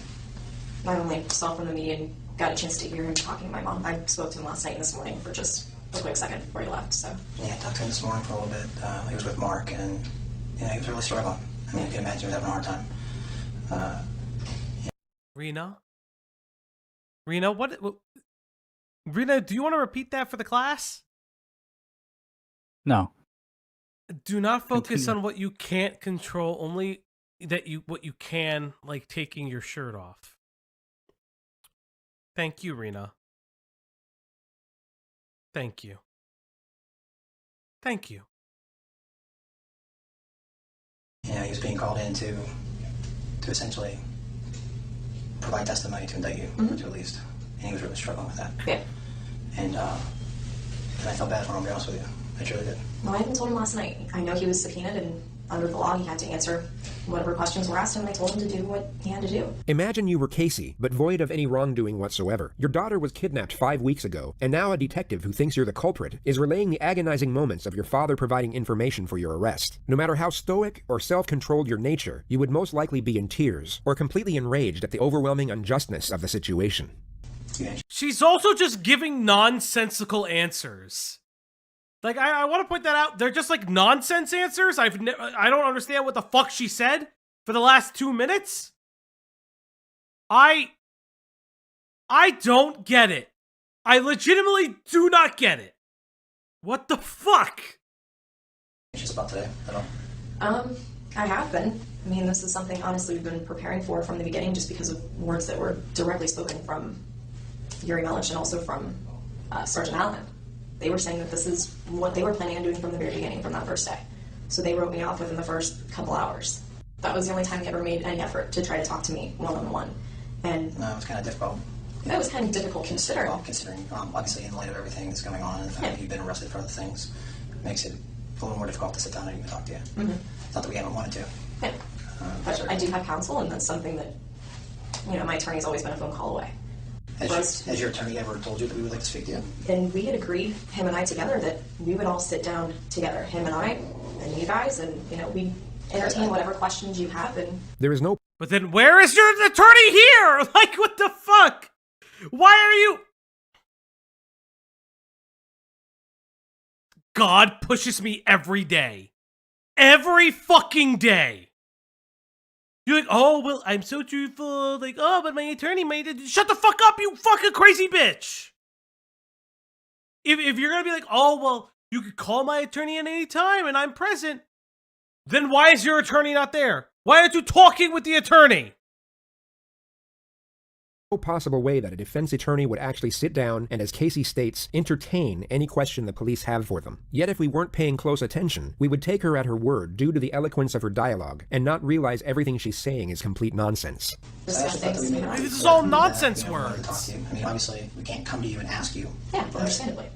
You know, I thought that you were aware that if you wanted to talk to anybody, that all you got to do is simply ask. Yeah, well, I know it goes both ways on that, and I guess it would have needed to come from me. I should have been the one to have, I guess, come forward with it. But, you know, we did open up that door to law enforcement before when Sergeant Allen was making a big deal saying, well, we want to talk to her. When can we talk to her? And he's saying, well, the door's open. I don't believe you ever told us the door's open. What's fascinating is how instinctive and confident her assertions are. In any other circumstance, or even without the knowledge we have now, you would have no reason not to believe everything she's saying. Yeah. I've heard the words come out of his mouth, even myself, directed to other people that maybe didn't either relay the message or took it a different way. So I don't know. I think the lack of communication has put people in opposite corners. Again, she has lied about people existing. Where is your child? Where is your child? Everybody has the same goal, is to find Caylee. We all still feel, I as a mom, I know in my gut, there's the feeling as a parent, you know certain things about your child, you can feel that connection. And I still have that feeling, that presence. I know that she's alive. Whether you have a bucket load of evidence downstairs that contradicts that and says otherwise, or all you have is speculation, or nothing at all. I mean, we have more than speculation. Well, he tried to bait the fucking police officer. Bro, this is fucking. Remember, legal advocate, attempted legal advocate, 2025. Yep, guys, she's gotten so educated since then. She wants to be a legal advocate.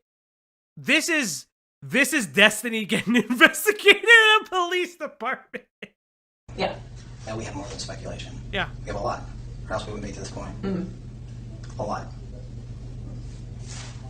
This was essentially a direct confrontation. The detective has just told Casey they have sufficient evidence to prove her guilt. Casey doesn't refute or even respond to the accusation. She instead falls back to her ridiculous dialogue once again, hoping the confidence in her voice will mask the absurdity of what she's actually saying. Well, I said the same thing to them, that, you know, they said that we're at the end of a hallway.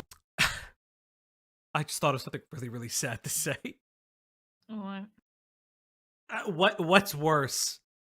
Amaranth being like, oh, you know those LGBTQ freaks, they should all die? Or fucking Casey Anthony being like, I'm gonna be the biggest gay advocate the world has ever seen. I like that is like gays keep on losing. Like, I don't know what's fucking worse. Like, I don't know what's worse. Also, yeah, fuck Amaranth if she's being fucking weird. I don't care that she does sex work. That's like literally fine. I don't give a fuck. I've never given a fuck. But you know, she is shaming of her is really fucking weird. Yeah, like, but she's categorically lied. She's like literally categorically lied about being in an abusive relationship allegedly, and she has on record, on stream, said that like LGBTQ people should die and burn in a like. Her words, they should have burned in the LA fires. Not my words, it was her words. It's just like, I don't know what's happening. I fucking, this is a side divert because we need like a tiny little palate cleanser. You're not wrong, Midge. Literally, to our fucking audience, to the op-heads, or to the new people who have come in, fucking thank you guys for being here on a fucking Wednesday night and just chilling while we just freak out over an old case that like held the world by storm, and now she's trying to come back as an influencer. This is baller. You're all baller. Thank you guys so much. And like a small reminder, if this is your first time here and you're considering subscribing, we do have a goal at 1K. We're going to be revealing a very special project that we've been working on for the past couple months at 1K. I'm not going to tell you what it is, but we've been working on it. I'm thinking we're at the end of the hallway and there's two doors. which door are we going to go through, or I guess this is, you know, we're at this point, and We are at this point. the final step is which door is watchable. We are well beyond where we were before. I mean, those issues are gone. Okay. And when we refer to we're at the end of the hallway, I think you were well aware of what hallway we're talking about. Do you understand that?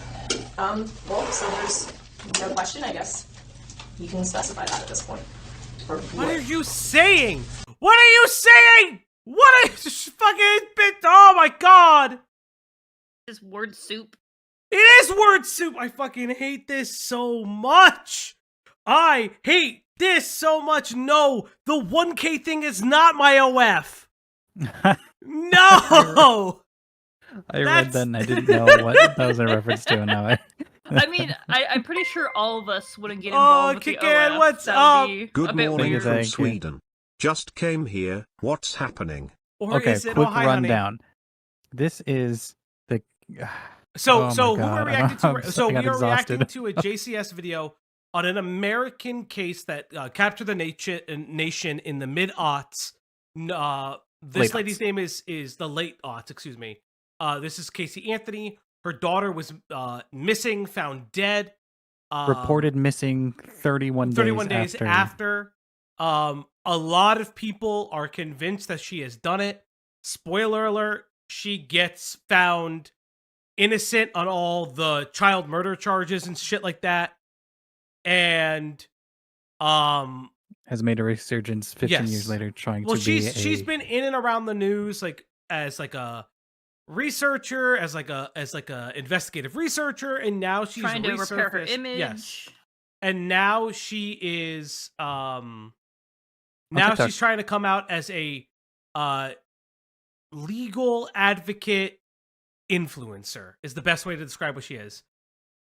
Falgi, imagine a child murder case video is to launch your OF. I would actually just jump off a bridge. She has a Tumblr fandom. Holy moly. Don't say it. Those are words. Those are not. That's not real. Yes, that's not real. Not guilty doesn't mean that she's innocent. I do understand that. That's why a lot of people again say that, like, I believe that she did it, but I can't definitively say she was not found guilty.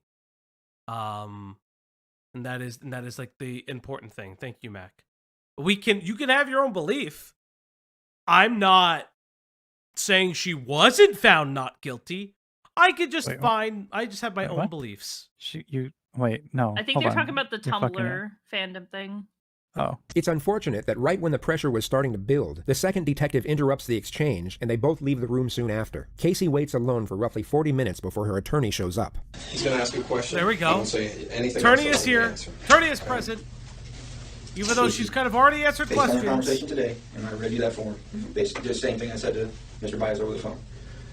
If there's been numerous requests for opportunities to speak with us and come to a resolution. AT. That's why we brought you here instead of the jail. Correct? Yes. Okay. Now, based on your request for us to call him and bring him here, he's here. So what we're going to try to do is give you a few minutes somewhere that's not recorded. No secrets, I told you. This room's recorded. I have to be able to approach my chain and explain why. The detective now guilefully takes Casey up on her previous offer, where she insisted they were willing to sit down with police and answer questions. But first, I needed you to tell him, in your own words, if you will, that you'd like to take the opportunity to deal with us like you've made that request in the past. So, is that something you want to tell him? I told him the same thing we talked about before, that we would entertain any questions that they have. We would listen and discuss it, and if we have something to respond, we'll respond.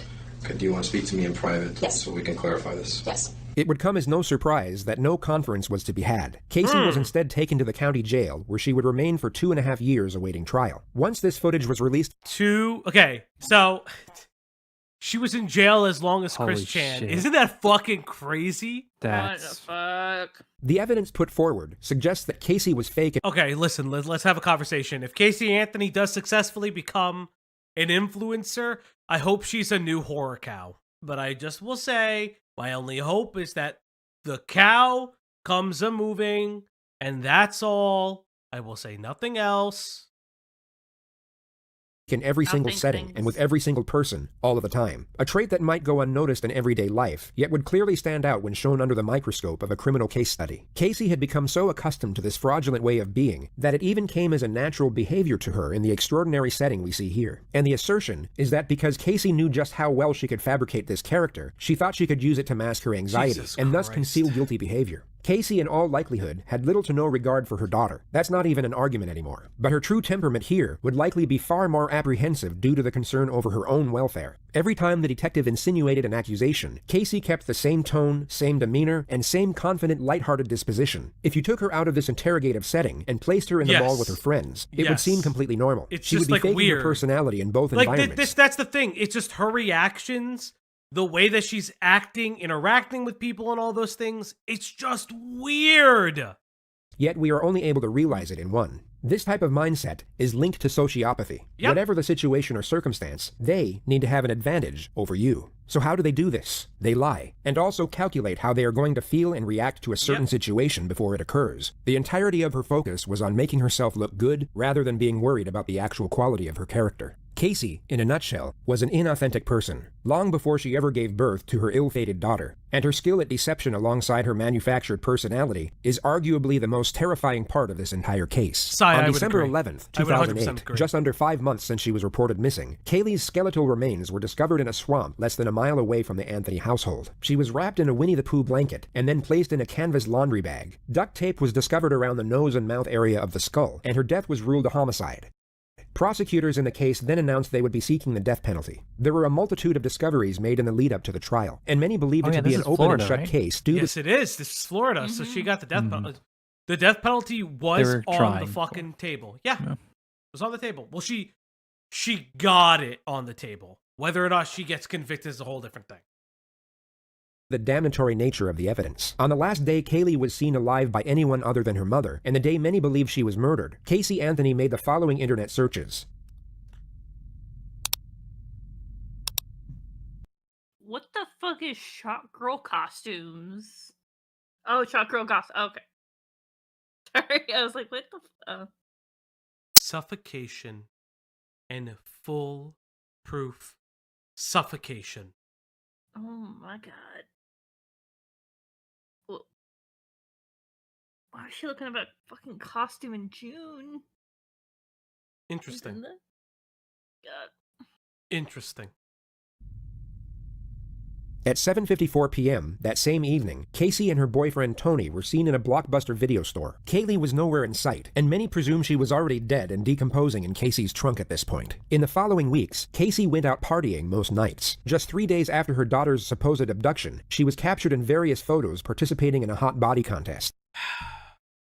That's why she needed the short girl costume. Why she needed the short girl costume. And so she was found, one of the main reasons that it's believed that the jury found her not guilty of the criminal kidnapping and manslaughter charges was because of the circumstantial evidence that was shaky at best, because they didn't really have any evidence tying her to the murder. They just said, which does happen, everything else she's ever done and been is suspicious. She was found guilty of all of the perjury and filing a false police report and giving like false testimony. Well, what's a false police report? Giving false testimony to officers. That specifically she was found guilty of. 12 days after. And it doesn't mean that she's innocent. It just means that there wasn't enough concrete evidence to prove it. She got a tattoo on her back saying Bella Vita, an Italian motto that translates beautiful life. She also made an entry in her diary around the same time which read, I completely trust my own judgment, and I knew that I made the right decision. This is the happiest that I've been in a very long time. I hope that my happiness will continue to grow. The trial commenced on May 24th, 2011. The gist of the prosecution's argument was that Casey suffocated her daughter with duct tape and then placed her in the trunk for a few days before disposing of her body in the swamp. The motive for the murder was the primary focus during their opening statement. This isn't just a case about Casey Marie Anthony. It's a story about Caylee Anthony as well. Caylee Anthony was born on August 9th of 2005. It was a Tuesday. And Caylee lived nearly every day of her life on a quiet residential. Did she serve time in prison for the other charges? No. So they gave her time served because her so the disappearance happened in 2008. She was in and out of jail for that period of time. And her actual trial date was 2011. So she was approximately in jail for 3-ish years. So give or take, they would have just been like, oh, that's just time served. Which does happen in cases. That's just like, that's... Happens all the time. That happens all the time. Yeah. Residential street in Orlando called Hope Spring Drive. Casey Anthony, Caylee's mother, appeared to all outward observers to be what her parents thought she was. A loving mother working hard to provide support for her daughter. But as the evidence in this case and the investigation into the background of Casey Anthony will show, that was an illusion. On Monday, June 16th, Cindy Anthony goes to work, as I've described, sometime between 7 and 8 a.m., and is out of the house until late evening. George Anthony specifically recalls that at 12:50 p.m. on June 16th of 2008, his daughter, Casey, left the residence on Hope Spring Drive with Caylee Marie Anthony. Caylee was wearing a pink shirt, jean shorts, sunglasses, and a backpack. And Jojo, George Anthony, kissed his granddaughter goodbye and never saw her again. In fact, no one but Casey Anthony ever saw Caylee Marie Anthony alive again. Yeah. Nobody. She was the only one.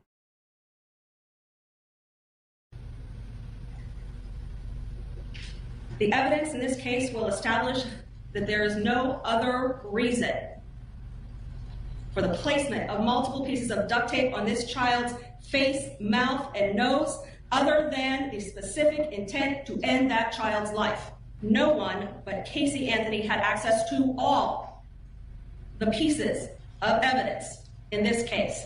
The duct tape, the laundry bag, the blanket, the shorts, the shirt, the car. No one else lied to their friends, to their family, to investigators. No one else benefited from the death of Caylee Marie Anthony.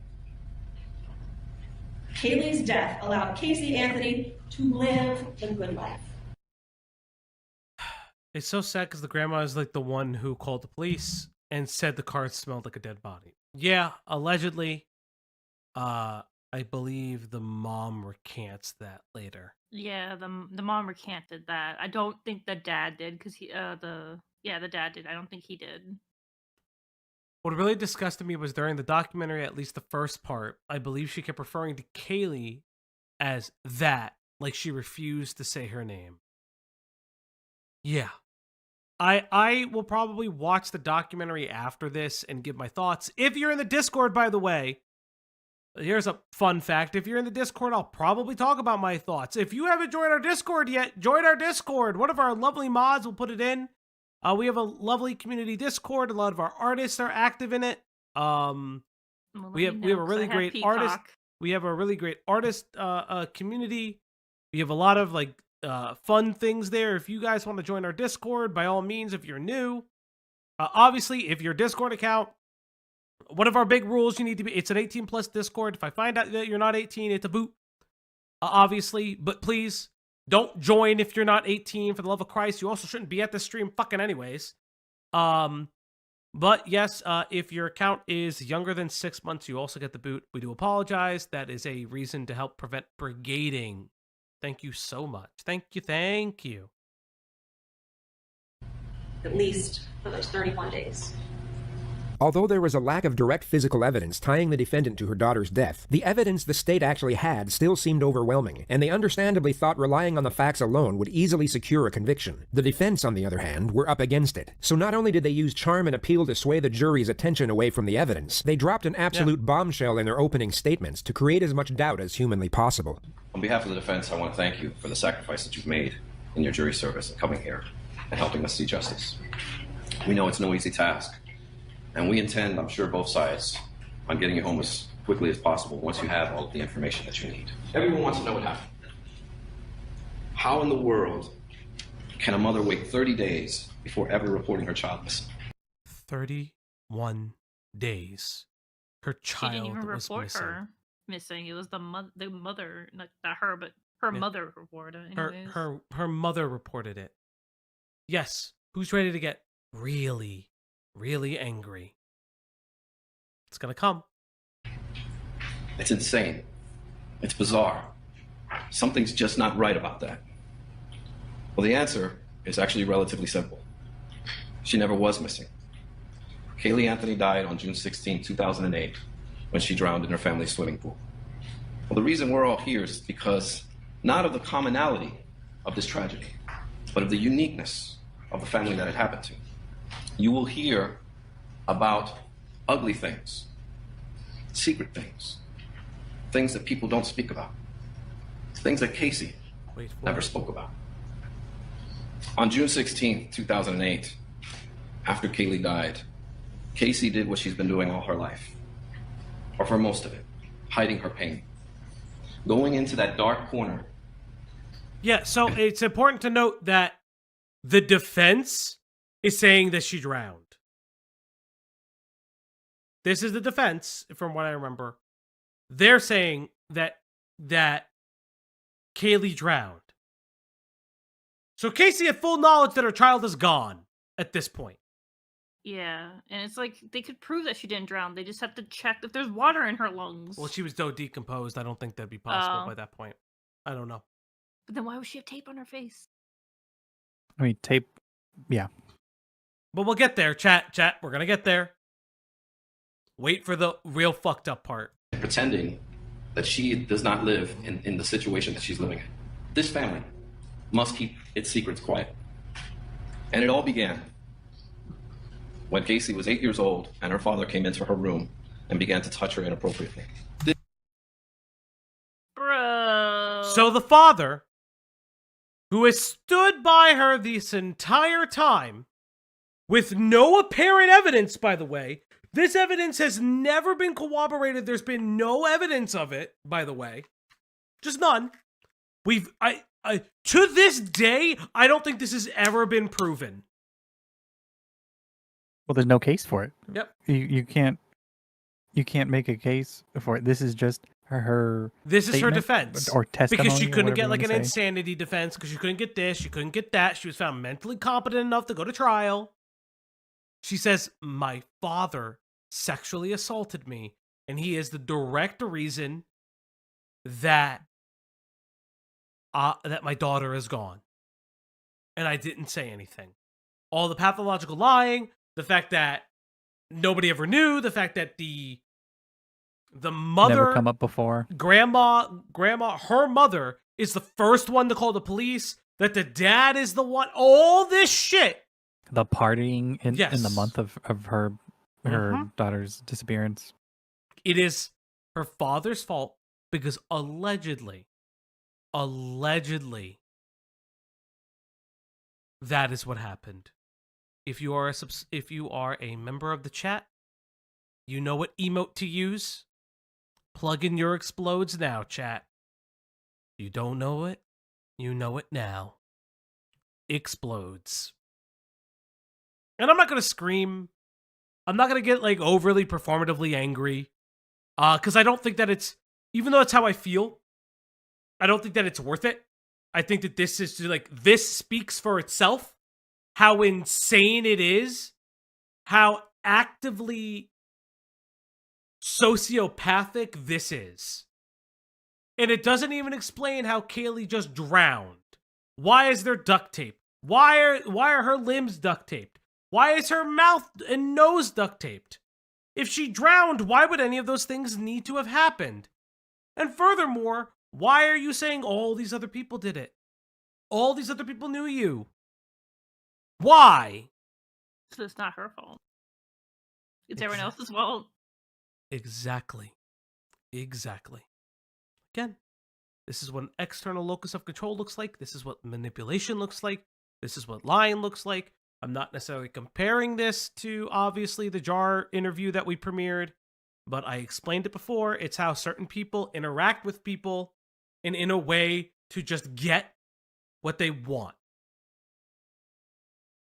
This child, who at 8 years old, learned to lie immediately. She could be 13 years old, have her father's penis in her mouth, and then go to school and play with the other kids as if nothing ever happened. That will help you understand why no one knew that her child was dead. The trial would go on to last 6 weeks, with the prosecution exposing the truly dark and deceptive nature of Casey's character. While the state relied on fact, the defense clung on to theory, and proposed every conspiracy under the sun in the hope they would create enough skepticism and confusion. One of the more noted details of the trial was the courtroom presence of Jose Baez. He had an exceptional ability of narrative control and storytelling, and his capacity to create a connection with... So this is something that's going to be brought up that, like it or hate it, you can say it. She had a really good attorney. Sometimes that's all that needs to happen. You have a really good attorney that'll get you fucking places. Let's be honest. What's his face? Johnny Cochran and what's his face? The Kardashian guy, because he's the one that actually, if I remember correctly, did the glove don't fit. For those who don't know, OJ's trial did something very similar in a way where it relied on race politics and the fact that OJ was a black man.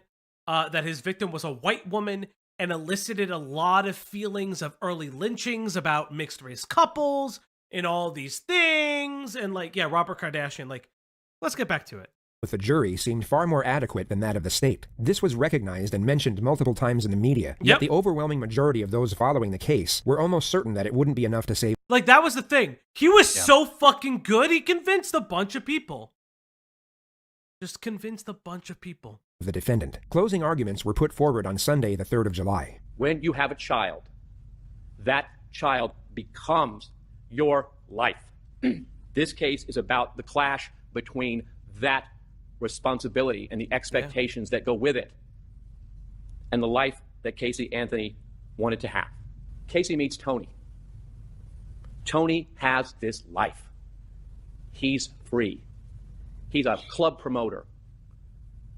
He's out there at night with the loud music and dancing, and it's a great, free life. So she has a choice.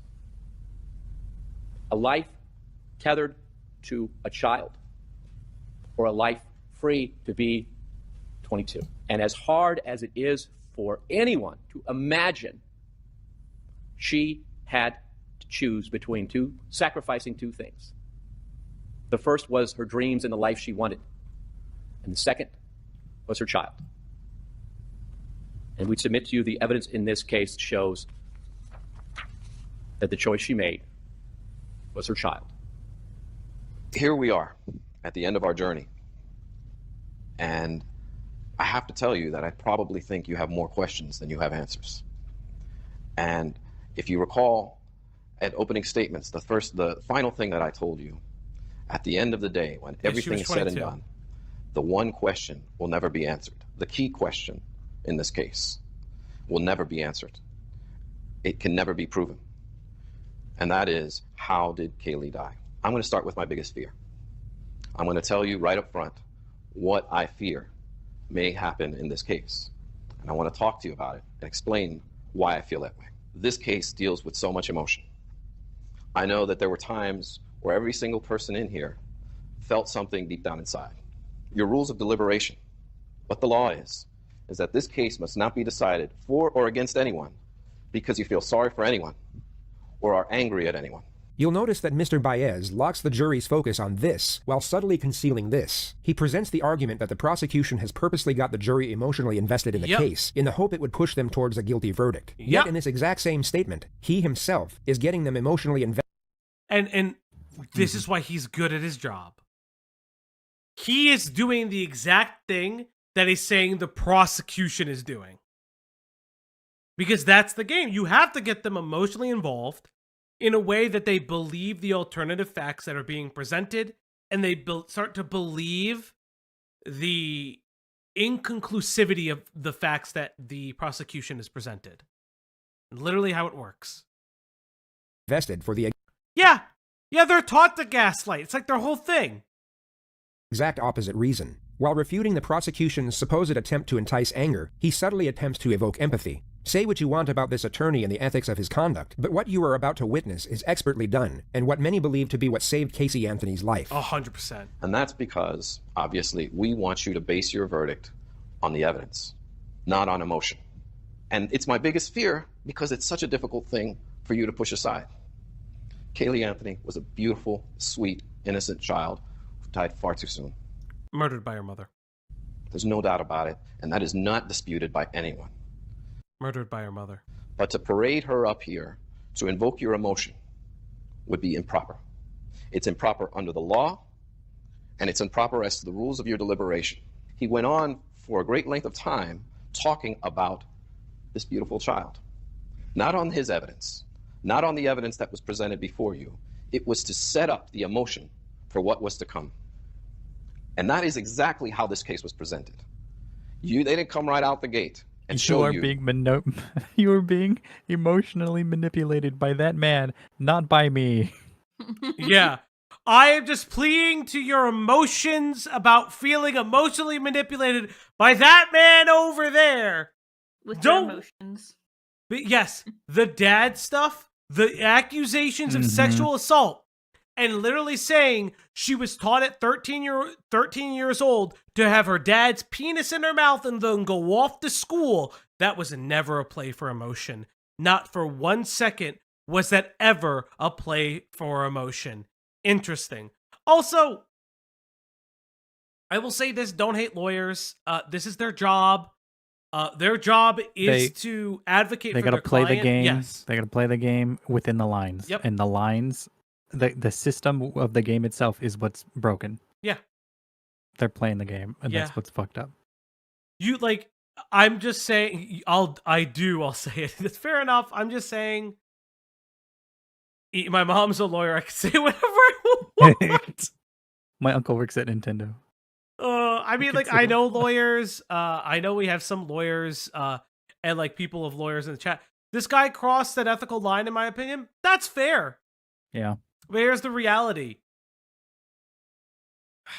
I mean, I don't disagree. I don't disagree, but if it's within the bounds of the bar association, and the system's also I would argue it's more morality than ethics at a certain point. Morally, I agree, but if he believes what his client is saying, if he believes that his client is saying that, and the only corroborating testimony is his client, there's only so much we can say or do. How do you say that word again? What? Corroborated. Corroborated. That's corroborated. I know there's an H somewhere. Yeah, you better not hate my lawyer. Hey, Rosemary, I told you I don't hate them. Not all lawyers are scummy. I wouldn't even say this guy is scummy. He's just playing the game. Mm-hmm. I've talked to some all-right lawyers. Yeah. Collaborated. God damn it! God damn it, chat! God diggity damn it! It's okay. I can't say fulfillment properly. My friend, is it fulfillment? Yeah. Fulfillment. It's full. Fulfillment. It's full. Fulfillment. Yes. Okay. I can't say it right. My friend. But yeah, I can't.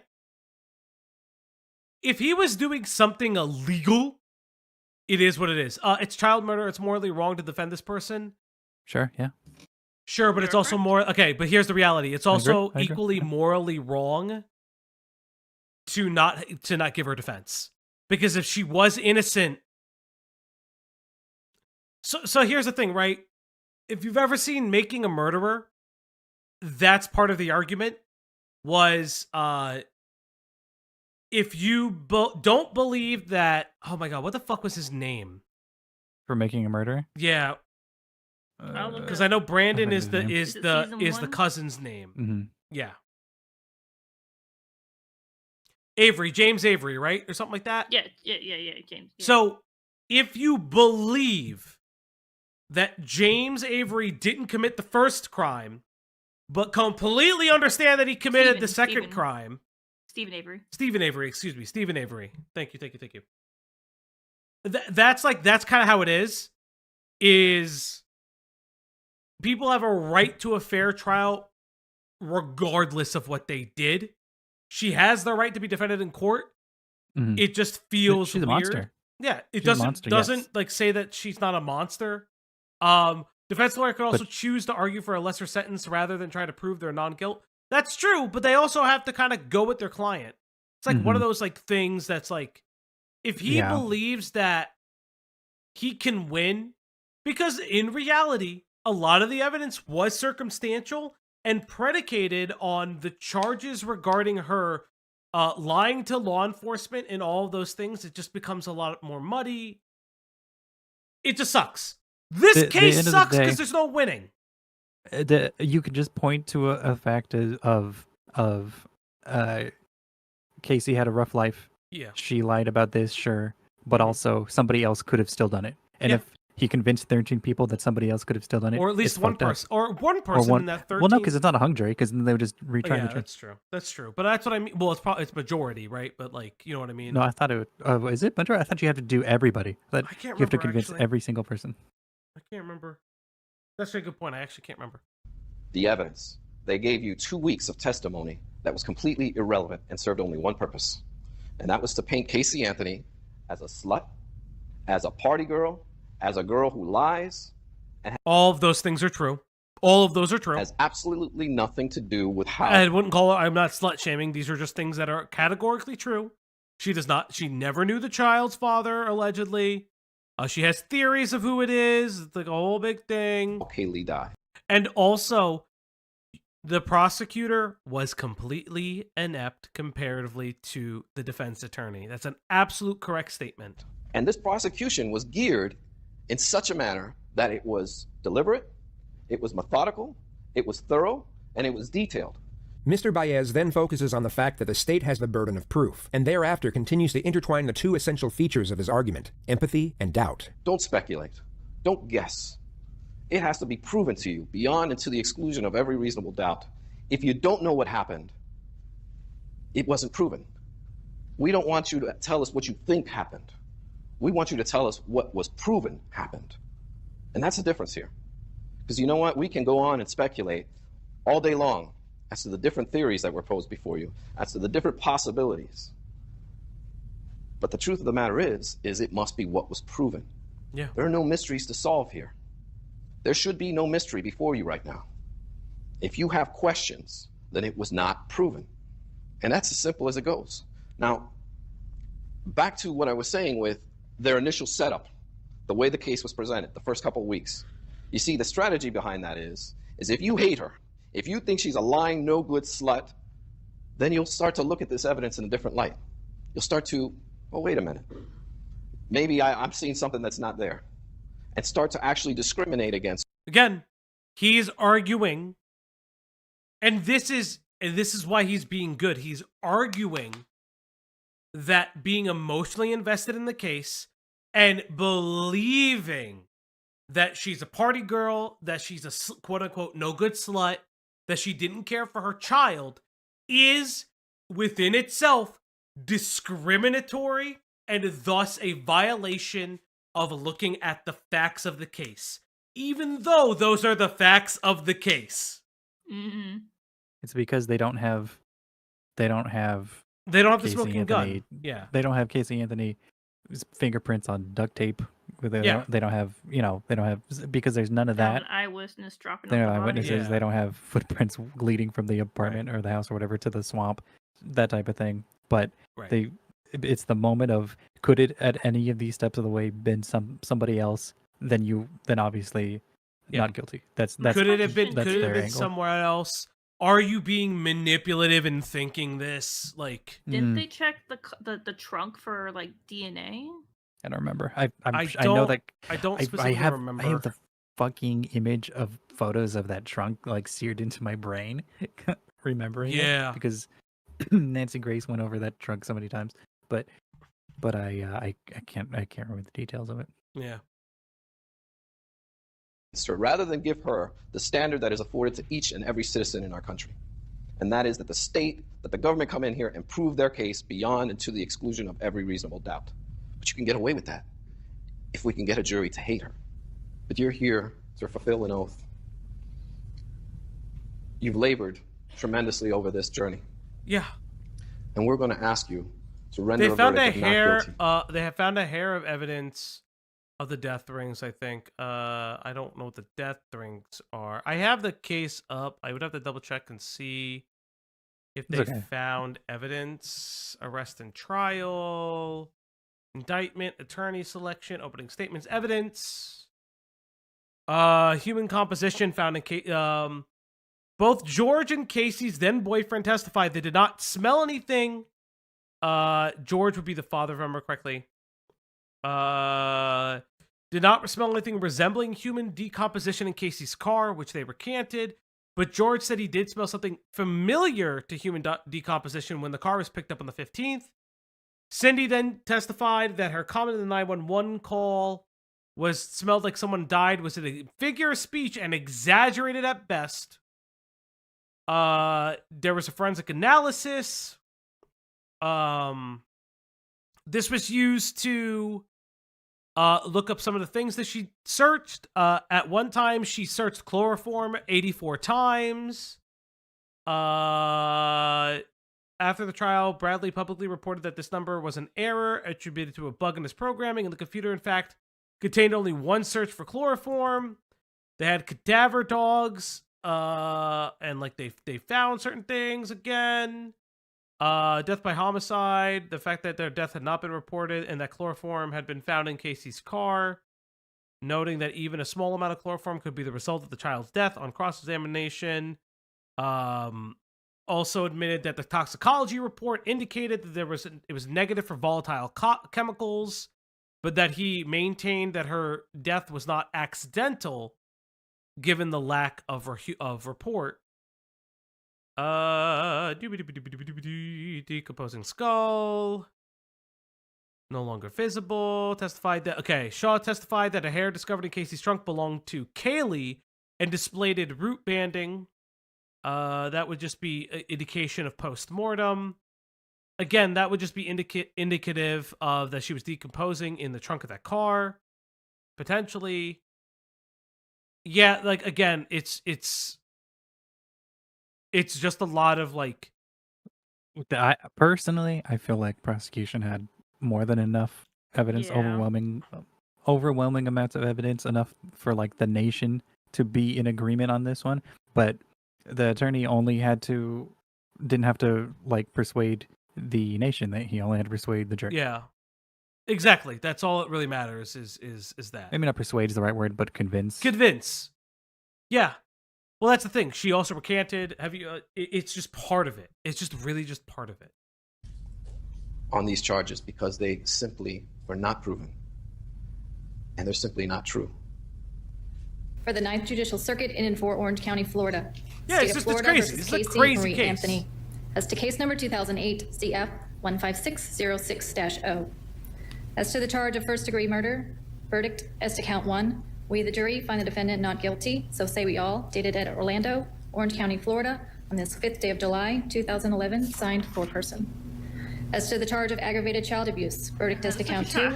We, the jury, find the defendant not guilty, so say we all, dated at Orlando, she is Orange smiling. County, Florida, She's this smiling 5th that day she's of not being July, convicted. 2011, signed foreperson. Let's just be real. As to the charge of aggravated manslaughter of a child, verdict as to count 3. We, the jury, find the defendant not guilty, so say we all, dated at Orlando, Orange County, Florida, this 5th day of July, 2011, signed foreperson. And juror number 12, were these your true and correct verdicts? Yes. Thank you. Okay. Will counsel and the defendant approach the podium?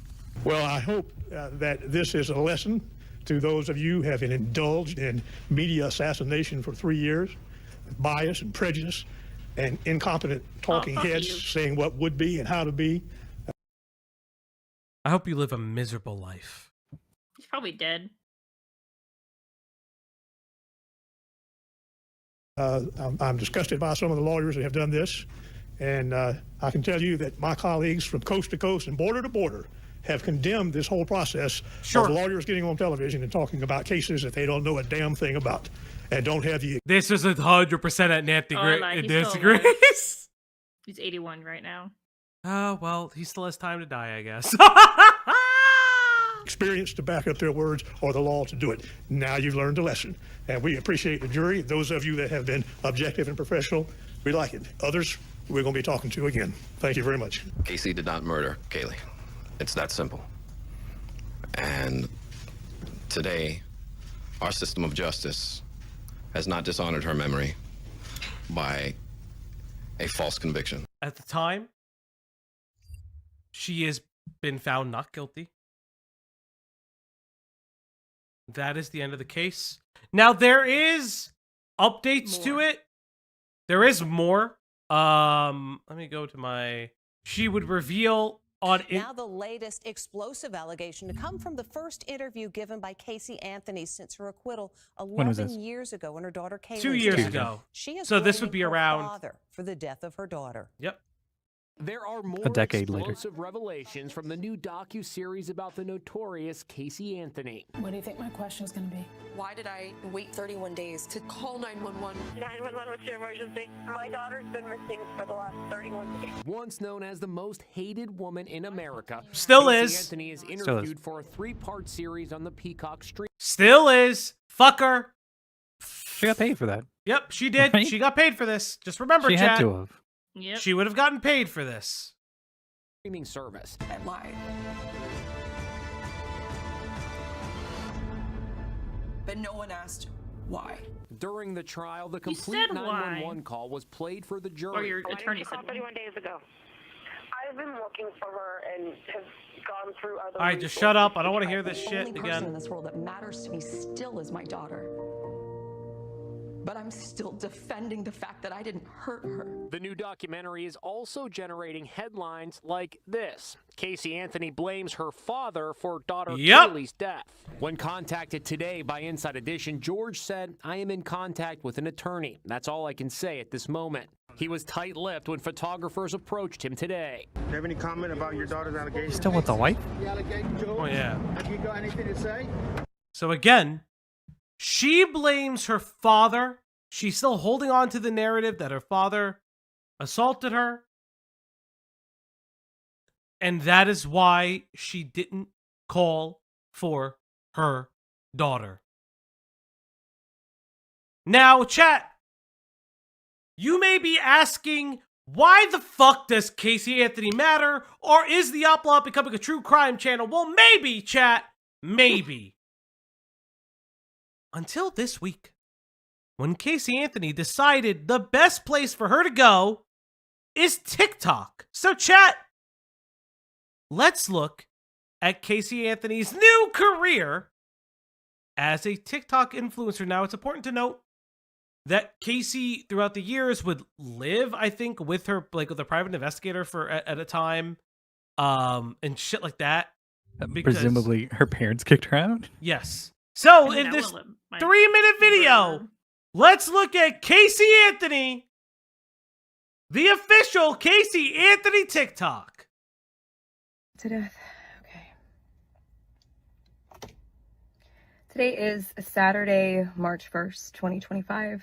This is my first of probably many recordings on a series that I'm starting. I am a legal advocate. I am a researcher. I've been in the legal field since 2011. And in this capacity, I feel that it's necessary, if I'm going to continue to operate appropriately as a legal advocate, that I start to advocate for myself and also advocate for my daughter. For those of you who don't know, my name is Casey Anthony. My daughter is Caylee Anthony. My parents are George and Cindy Anthony. This is not about them. This is not in response to anything that they have said or done. That's not to say that I'm not going to respond at some point to some of the things that they have said and done. The whole point of... Bitch, you killed your kid. Nobody else could have done it. She accidentally drowned and you didn't say anything. That was your defense. Is that she accidentally drowned due to your negligence. Why was her body she's hidden? out here right now is because she got away with it, and she thinks she Yes. got away with because she's smart, not that she just had a good lawyer. Yep. Yup. point of this is for me to begin to No, don't mass report her TikTok, guys. Don't do that. Let her tweet. Let her TikTok. Let her tweet. Let her do everything that she wants to do. Introduce myself. I'm doing this both personally for me, but in a professional capacity. Moving forward, the majority of what you will see will be me speaking in a professional capacity. My goal is to continue to help give a voice to people, to give people tools and resources that they can utilize so they actually know where they can turn to. So with that, please join me on Substack. So she has a Substack, by the way. Holy her shit. thing is, Yeah, listen, I'm we putting out a posted Substack. newsletter. Now I have a Substack. Go fucking follow me on Substack. Listen, Casey Anthony, you live in Florida. I hear there's a Twitch streamer by the name of Stephen Bennell II. What the fuck? Or the I thought you were third. gonna I say can't remember what he Dream. says. I Why not think Dream? he needs a Or legal Theme advocate. Casey Anthony, please Oh, I see what go you're doing. Okay. work on the Destiny case. He lives in Florida as well. I am sending you psychic signals. You two were meant for each other. You two were meant for each other. Christ. I'm only 18. What is a Substack? So a Substack is... It's like a tech blog. Yeah, that you it's just a charge people blogging for. website. Yeah, it's just like... That's the quickest way to say it, yeah. It's like professional Tumblr. It's like if Tumblr was professional. A lot of news people go to Substack because I believe there's ways they get paid. I don't know how that works. I will never know how that works. But, Well, you my know. Substack is a bit of a meme for a Yeah. like an effort and futility of fun online. Yeah, it's basically a blog where the writer makes you pay for it. Yes, Sai, exactly. I believe there's other ways, but yeah. She only means being a criminal advocate for herself. She don't give a fuck about other people. If you have questions, I will set up an email address where we can correspond directly. Up until this point, that has never happened, and it's only going to be on. Do How I crazy would email it be? Casey? How crazy? Okay, I'm gonna say this. I'm gonna say the harshest shit right now. How crazy would it be if in the back seat there's like a little kiddie seat back there? I would be fucking livid. Holy Christ! I don't think she'll. I don't think anybody wants to date her. I don't think that's possible. I don't want to. You talked about the people high who like field, hyper- high risk field ability. high risk. I can't say the word. I was like, Send fed posts. I send fed. No, do not harass. Do not harass. Don't Chat. touch the poop. Even though she is fully giving out her email, do not harass. High bristophilia. Thank you. Ask for. Bro, if I had an interview with Casey Anthony, I'd fucking jump. I would never do that. I would never do that for a myriad of reasons. One of the main reasons Okay. that I'm Well, I was gonna be like, who's worse, Dan's burst or Casey Anthony? But Casey Anthony's murdered somebody. I couldn't even. Sorry, I hit my doing mic. this.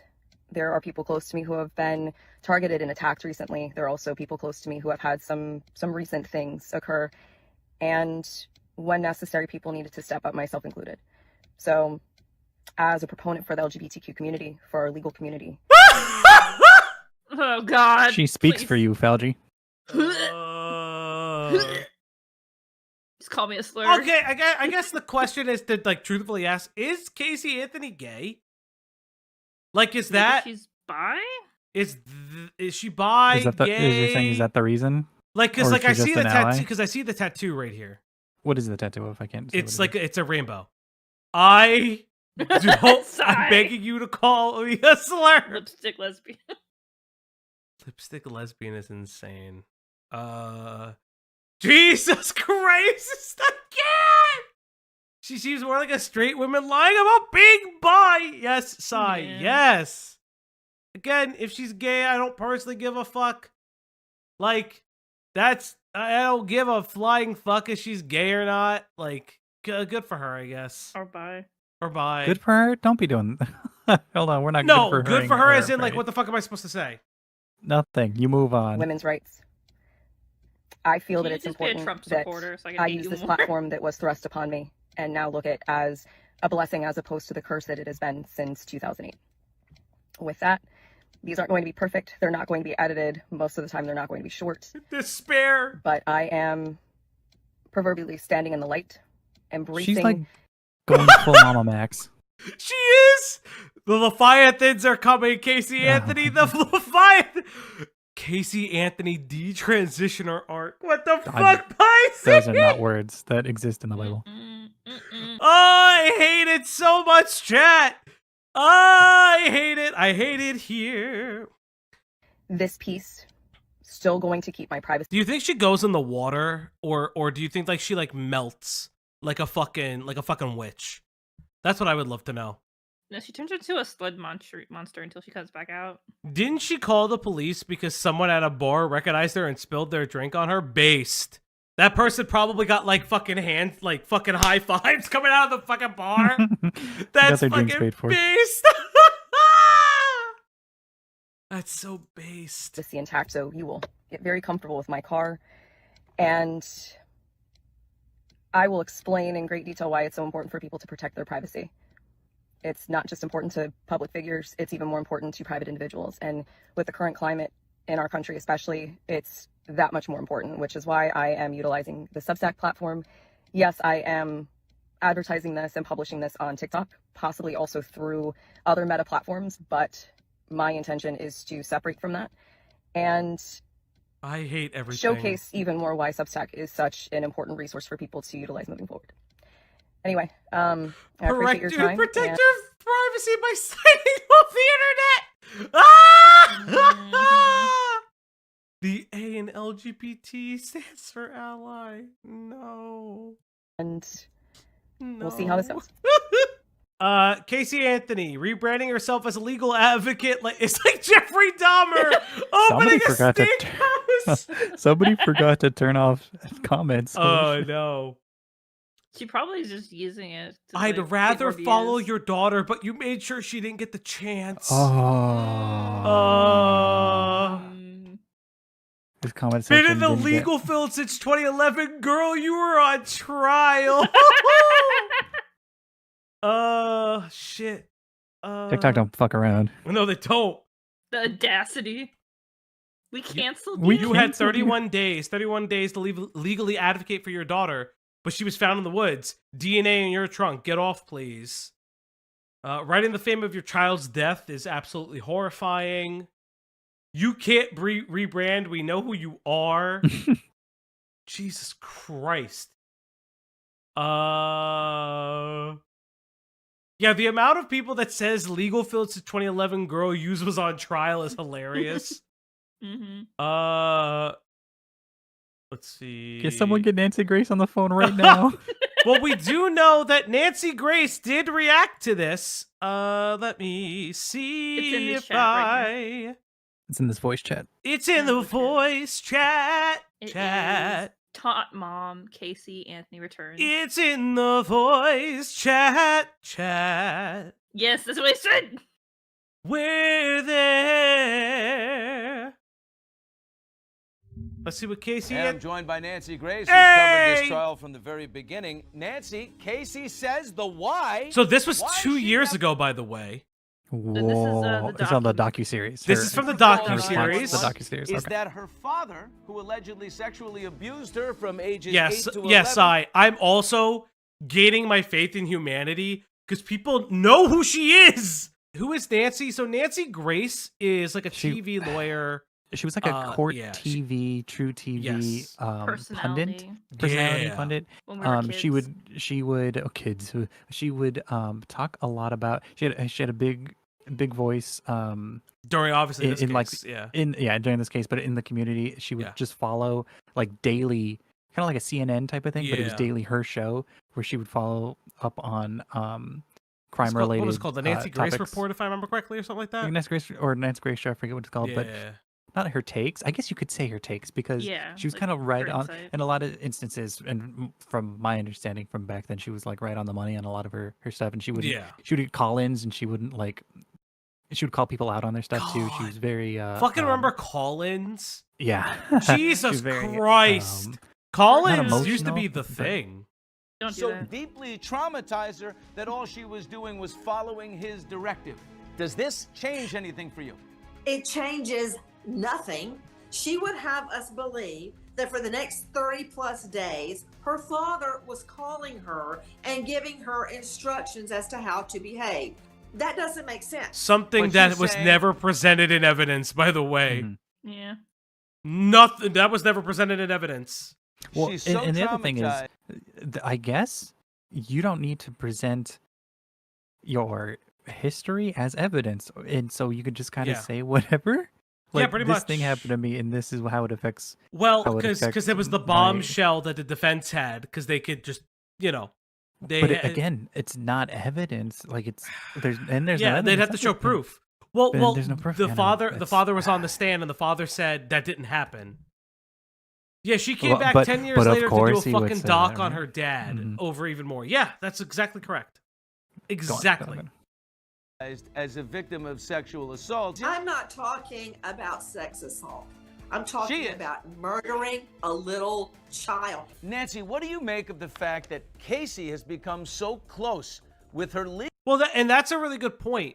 It's not refuting that she was potentially assaulted by her father. It's refuting the fact that she's being coached by her father, which was something that was never brought into evidence ever. And let's for just a moment, let's say it did happen, right? I will believe that is what happened in this scenario right here. That doesn't like exclude her from all the other shit that's clearly that she did do. Hurt people. Yeah, and she was found guilty of 4 charges initially for the falsifying evidence, like the false reports. It went down to 2 because of the appellate court essentially stated, hey, you're trying her for the same thing twice. That's double jeopardy. So she's only getting 2 instead of 4 charges. So it wasn't really like she was found innocent. They just said, hey, you doubled up on charges. Yeah. Okay. It was that she can't be tried for the same charges twice. So 2 of the 4 counts that she was guilty of just went to 2. Legal team that represented her all these years, they have potluck dinners together, and they deeply believe her. Yeah, they believe her. They rally against her. They're like, oh, her family abandoned her. We take care of her now. Like, it's insane. Probably because she made them a lot of fucking money. Everyone in this case has made their fortune off the body of Caylee Anthony. They're in it thick as thieves. You see Casey in tears. You see George so calm. One of the 2 of them is a complete pathological human being. You can't see who is the liar. I'm going to get you another pair of glasses. You are 100% sure she murdered her child. Didn't he lose his job for this dude talking? I don't know who this Didn't guy he is lose his job I for don't know like if sex extra stuff? I can't remember anymore. I could be wrong. I don't know who he is. Are you doing the? Hey, isn't this the guy that? Don't do that if you don't. Well, know no, because wasn't he also the guy that was in the fucking van? I don't with know. Trump You're saying with things the I've never heard of. This isn't Bush, whatever his name is. I don't know any of this. I can't remember. Maybe I'm I don't watch wrong. TV. So there was like another Bush who was like the Trump said grab him by the pussy. Grab him by the pussy. I thought it was this guy. I could be wrong. I thought I was being interviewed by this guy. I fucking what the fuck is your name, dog? You fuckers. Billy Bush. Billy Bush. Is his name Billy Bush? Like for real? It said it right there. How did you not? It was the second word in the description. You looked for it. Oh, it is Billy Bush. Yeah, I'm telling you, this is Billy Bush, you motherfuckers. I'm not crazy. Guy. I am not but I don't know who this crazy. is. Billy Bush. I listen. Yeah, it is Billy Bush. Let's see. Well, listen. Clearly, he has a job because this was. He's part of the this was Bush before. family. That's a fun fact for you. Controversies. Yeah, he was the grab him by the pussy, the Trump Access Hollywood scandal, because he got fired from Access Hollywood. Now this is extra. Now he's on extra.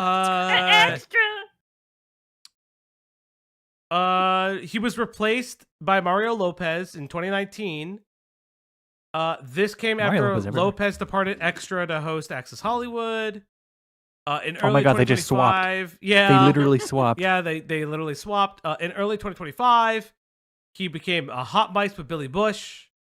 Yeah, no, this is his first guest was Megyn Kelly apparently. Okay, moving on. I'm tired of talking about this guy's Bush. Yes, I am 100% sure. If she agreed to do an interview with you, because she's so sure of all this, would you do it? I don't know. I don't think top mom Casey Anthony would sit still for me to cross-examine her. I don't think that'll ever happen. Nancy Grace, unmoved, unflinching, unsurprising. There you go, Nancy. Now, you said she also reacted to Yes, it's the top other mom. in the same I put CNN. videos, it's a top one. No, not this one. No! God damn it, why don't you That's listen what. to me? Breaking news tonight. Oh, this is 44 minutes, dog. At any time, did she say, Dad, you had her last? Remember when you got her out of the pool after you molested her? Did any of that happen, Rob Dick?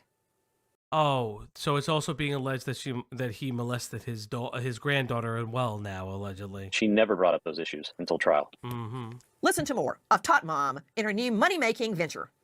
As a proponent for the LGBTQ community, for our legal community, women's rights, Oh, God. I feel that it's important that I use this platform that was thrust upon me and now look at it as a blessing as opposed to the curse that it has been since 2008. Translation, I'm broke and I need beer money. Quick question, just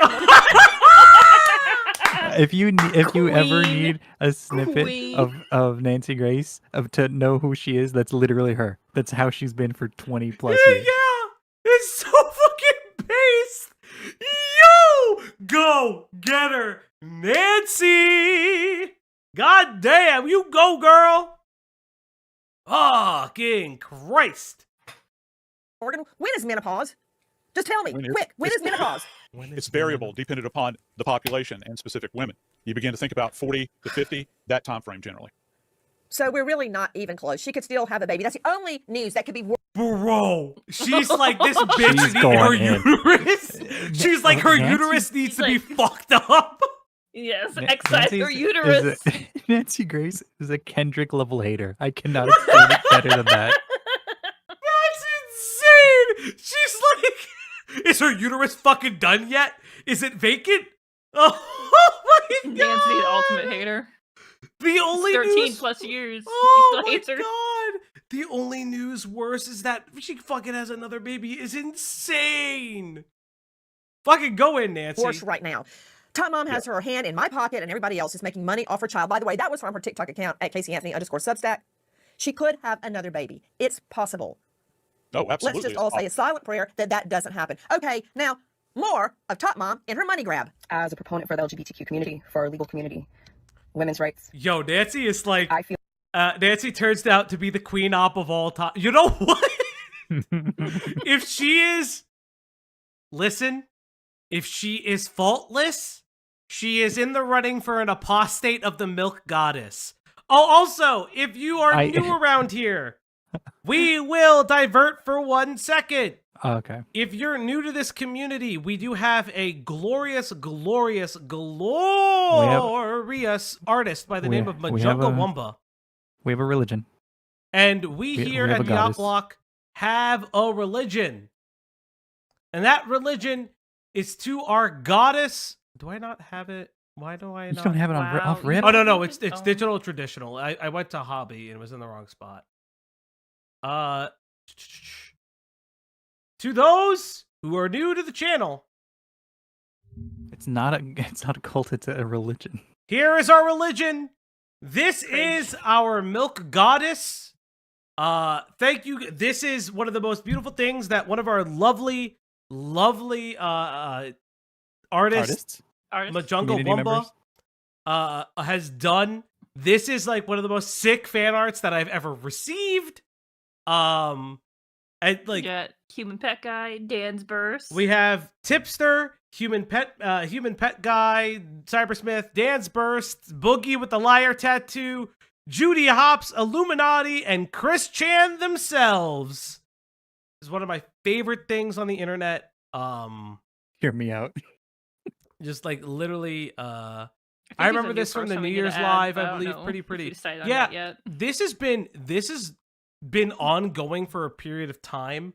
When we get a new cow, one of the eggs will probably disappear.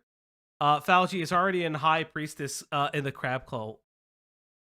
Yeah, this is just awesome. I love this.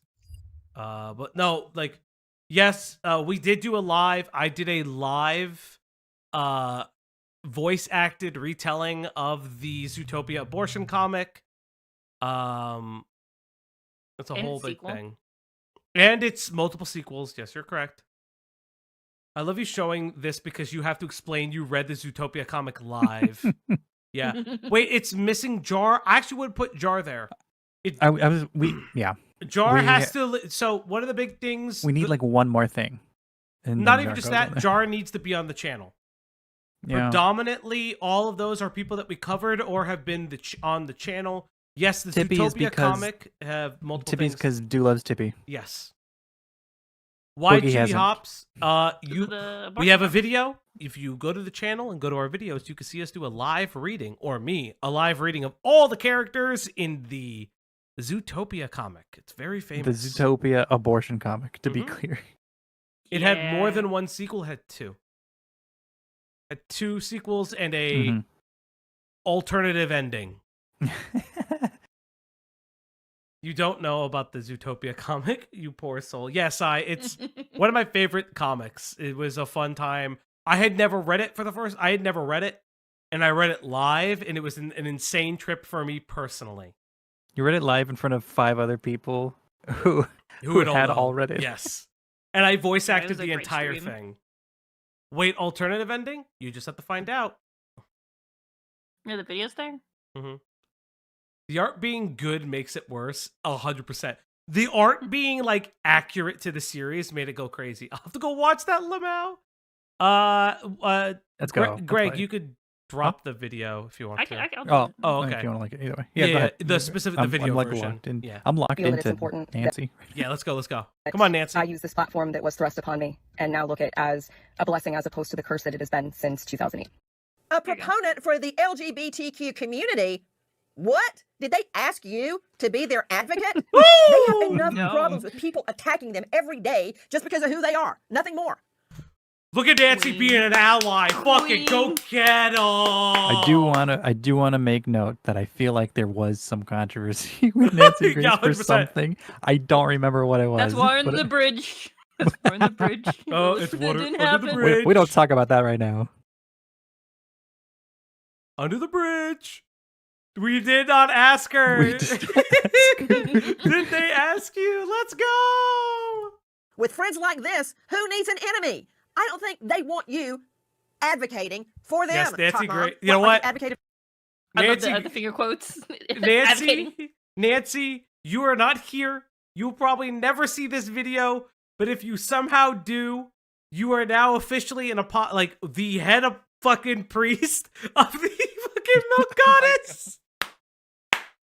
Just the level of a hater I feel from Nancy Grace is so fucking delicious. She's my second favorite hater. Hold on. Yeah. For your daughter Sure. or your mother or your father who you continue to take advantage of. Mm-hmm. That is from Tot Mom's TikTok account at @CaseyAnthony_Substack. There's more. Listen. My goal is she's to continue going to help in. people, to give people tools and resources that they can utilize so they actually know where they can turn to. Now, here is the woman who is asking for your money, talking about privacy. I've never seen anything like it since Harry and Meghan and their worldwide privacy tour. Listen. I will explain in great detail why it's so important for people to protect their privacy. It's not just important to public figures, it's even more important to private individuals. And with the current climate in our country especially, it's... She's like, I should be private, but since I lost my privacy because I killed my child, I mean, you know. You serious? Like, come on. You fucking for real? I was surprised she doesn't blame her mom for calling it in. Yeah. Legit. Well, because she can't say her mom molested her. She could. She could say that her mom fucking videotaped Probably it. not as impactful saying her father. Mm. She can say whatever the fuck she wants. That's true. Thank you, Nancy. That's from the official TikTok account at @CaseyAnthony_Substack. Privacy. Let's see. How maintain your privacy? Possibly don't get in a bar fight. So you just need an incident report? Yeah. If you can send that to me, I can send it to you. That would be no problem. Yeah, no, I haven't saved for stuff like this. Why don't you file a restraining order? I didn't have enough to file a restraining order. I had to have actual threats. Her texting was not enough. Her showing up where I was not enough. This is enough. In front of witnesses. I'll tell you why Tot Mom Casey Anthony didn't file a restraining order after that bar fight from our friends at Channel 6. Because nobody would believe that she was the victim. And there's more. Maintain privacy. Don't get in a bar. God damn. Day one hater. Oh my god, day one hater. And she got the fucking DLC pack in when she brings out the fucking bar fight from years ago. Bar fight. Again, I apologize. I said non-emergency. Her friend was here. Several people that I've known for years are here as witnesses, if necessary. So I'm not trying to file a restraining order. I just want it to stop. And I know a restraining order at most is good for 6 months, and it can go away. You can get a permanent one. People get permanent ones all the time. I know people who got permanent ones. Like, if you believe that this person is systematically harassing you, you can do it. So, Scum, no matter whether you look at it, thanks for the breakdown. Yeah, no problem. Like this is... Thank you for stopping by. Thank you for stopping. Like, myself, Ash, Greg, and I'm sure some of the other ops who, can't be here tonight for various reasons. Because I know some of them are playing D&D. 100%, like, we were all, young enough to remember this case. Or old enough to say. We were in high school. Yeah, like, we were all in high school when this case was happening. Like, it's insane. Good night, Mac. We're going to be finishing up pretty soon. We'll document the incident that happened, and I'll put it as verbal threats, because he said that she keeps coming to you. You can tell. She threw a drink at me. Along with her TikTok video, Casey Anthony announces her deal with Substack, a subscription-based service that allows writers and podcasters to release material directly to subscribers. So we kind of covered all of this. Again, Casey Anthony has now created a Substack. I wonder if they ever could find that. It's in the... oh, yeah, you have. Yeah, you pulled it up. Yeah. Thank you. You know, as I was doing that, I remember you posted it. So this is Casey Anthony's Substack. Where did Live stream I chat. see it? Thank you. So this is Casey Anthony's Substack.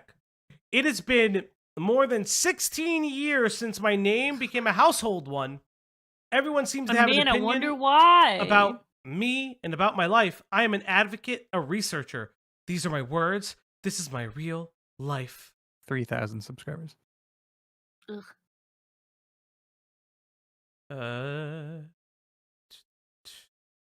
Statutes and what the fuck? Everyone has been speaking good, threats. bad. Otherwise, you heed your words and make sure you are saying something of substance. Here's Florida law about threats, libel, and slander. You don't have to be a Florida resident to be charged. Jurisdiction. Like, don't fucking. So say she's shit literally about me. so calling you a murderer is Bowdy. slander. Got it. How about neglecting your piss poor excuse for a mother? About being a neglectful piss poor, also slander. Amazing. Oh my god. Oh my god. Don't do She's this. fighting in the comments. She's You know what? fighting Do in the this. comments. You know what? If you were anybody else, I would tell you not to do this. But you go ahead and do this. Holy shit. Yo, isn't that the point? I'm not afraid of you. You're just curious. You tried to silence me for. Oh my god. So. What? Look at this. You tried to silence me, Rando, online. You've tried to silence me for years. I chose to live a private life, and I still will. I still speak out. I have fought for my daughter, Caylee. I have fought for our legal system. I fought for change. The fight will continue both publicly and behind the scenes. If you fail to see. Bro, she wrote a fucking paragraph. So say what you want, D. I will continue to do the same. So what you're saying is she can discuss, like, harming, like, that you harmed your child, but now you're not saying it's defamation?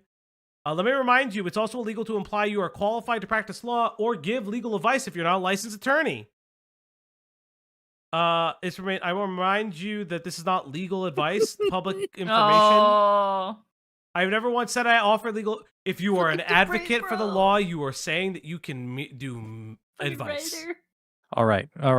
This is not legal advice, Casey Anthony. You can go fuck yourself. No!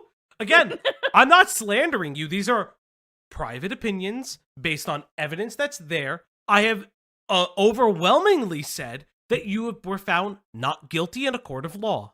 Overwhelmingly said that. Have identified that and will continue to identify that. No, that aside, it is fucking nuts that a alleged murderer is arguing with people in fucking comments.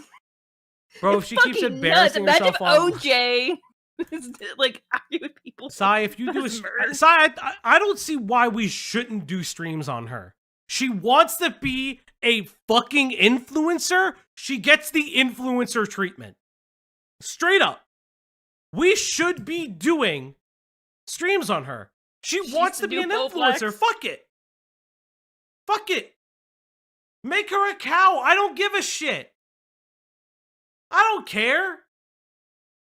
Like, like that's what I'm saying. Content. Like if she wants to do this weird private public shit, and now she's like, oh, but I need to, like, she's never left the public eye. Why would you accept money and make a documentary? Accepting money, by the way.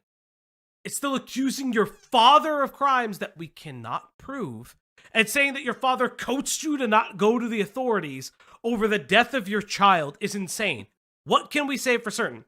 We could say that Casey Anthony was grossly negligent, having her mother having to call 31 days after the disappearance, that she lied in her defense, that she lied to her family, her friends, and police officers about where her child's whereabouts were, who kidnapped her child because those people don't exist, where she worked, who she went. She is a pathological liar, so it's not out of the realm of possibility that she lied about her daughter's death. Now, could she be lying about her involvement? Sure. Can I say that she murdered her child? I can't say that for certain.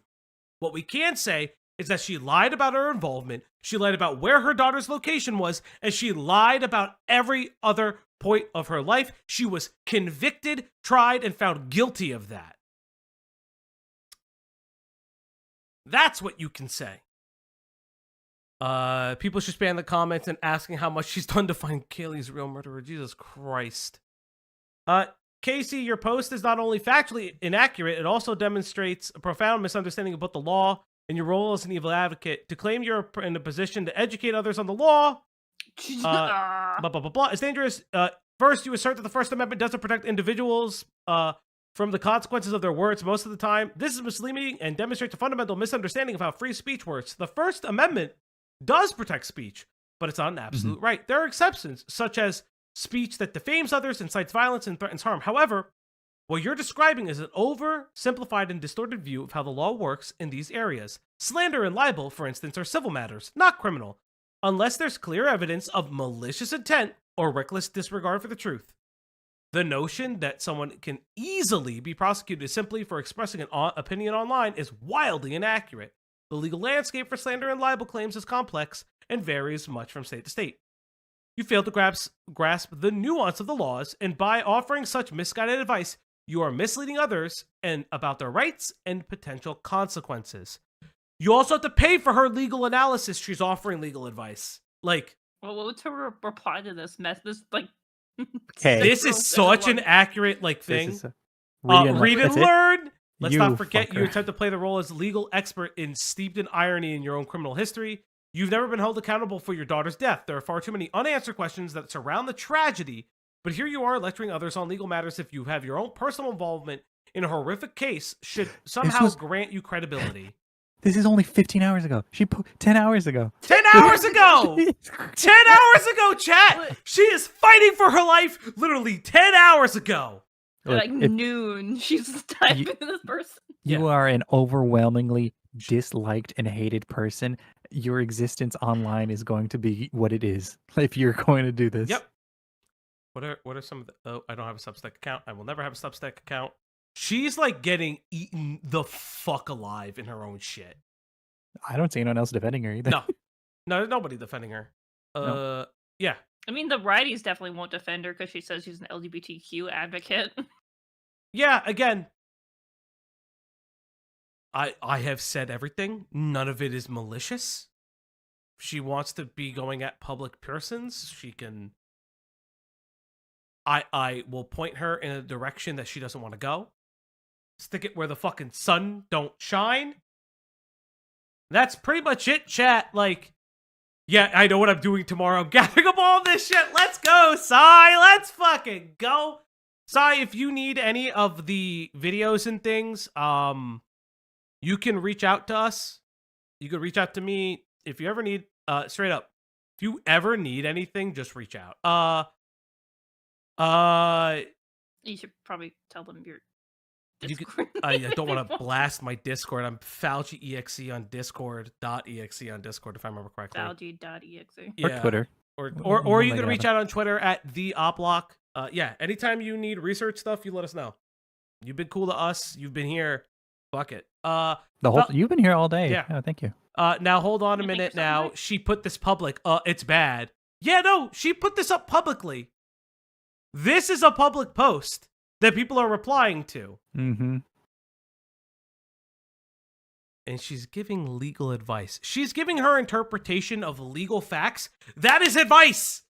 And being paid for it. And being paid for it.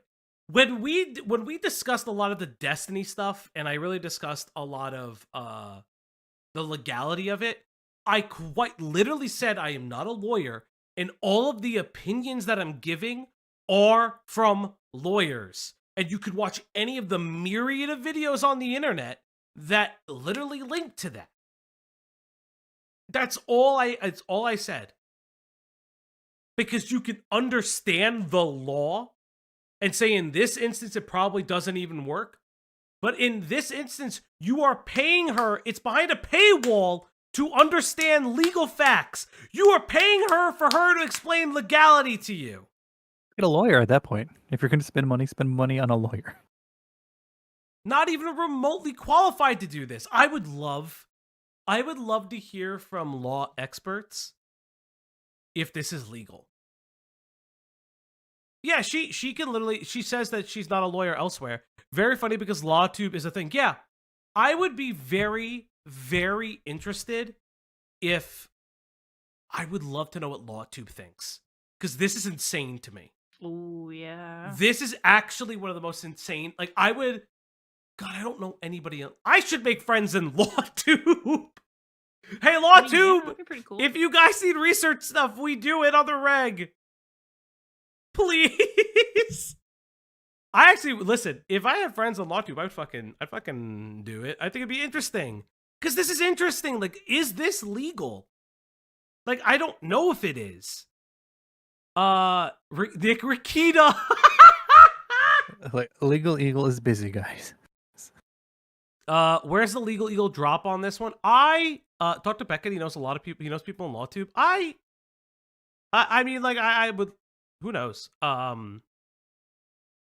would. It's always good to network, Algie. Yeah, I would definitely like try to reach out to LawTube people if I knew them personally or can find a way to meet them. Because I'd be very curious. Like, is this legal?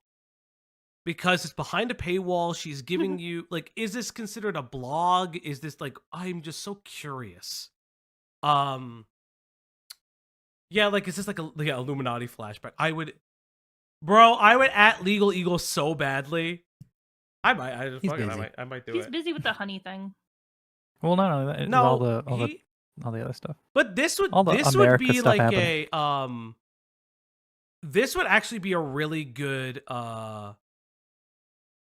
this would actually be a really good and interesting video for someone like him to do, explaining like somebody who comes in very because this is our OJ Simpson, and this person is now coming on the like OJ. Like, what did OJ do? OJ would literally make jokes about killing people and like other things. I'm not gonna ask. He moved to Florida where they don't. He wrote a book called "If I Did It." Like, well, it wasn't gonna get published, and then it did, and then like all the money. Oh no, it's something else. They changed the title of it or something. He did publish it, and then the family sued again and said you need to change it because he did a live interview on Fox. I remember I stayed up to watch that shit because it premiered at like 12 a.m. I remember that. It was insane. Yeah, OJ for younger millennials and older Gen Z. Yeah, like, it was insane. But yeah, I mean, like, that's pretty much it. Like, this is Casey Anthony in a nutshell. She's doing her shit. She wants to be a fucking influencer now. I think she's free game to cover. Like, what's up, Greg? No, if I'm remembering the OJ thing, like the family won. Yes. And then they like changed the font so it looks like it just says I did it. Thank you so much for the 10. Thanks. I hate that this See You Next Tuesday is still getting away with it. No, but like, thank you, Sai. In the sense of she got away with it. Yeah. Like, she didn't really, right? Because we all know. Well, it was the same thing with OJ. The consensus. OJ, the consensus later in life. It wasn't immediate, but later they were like, yeah.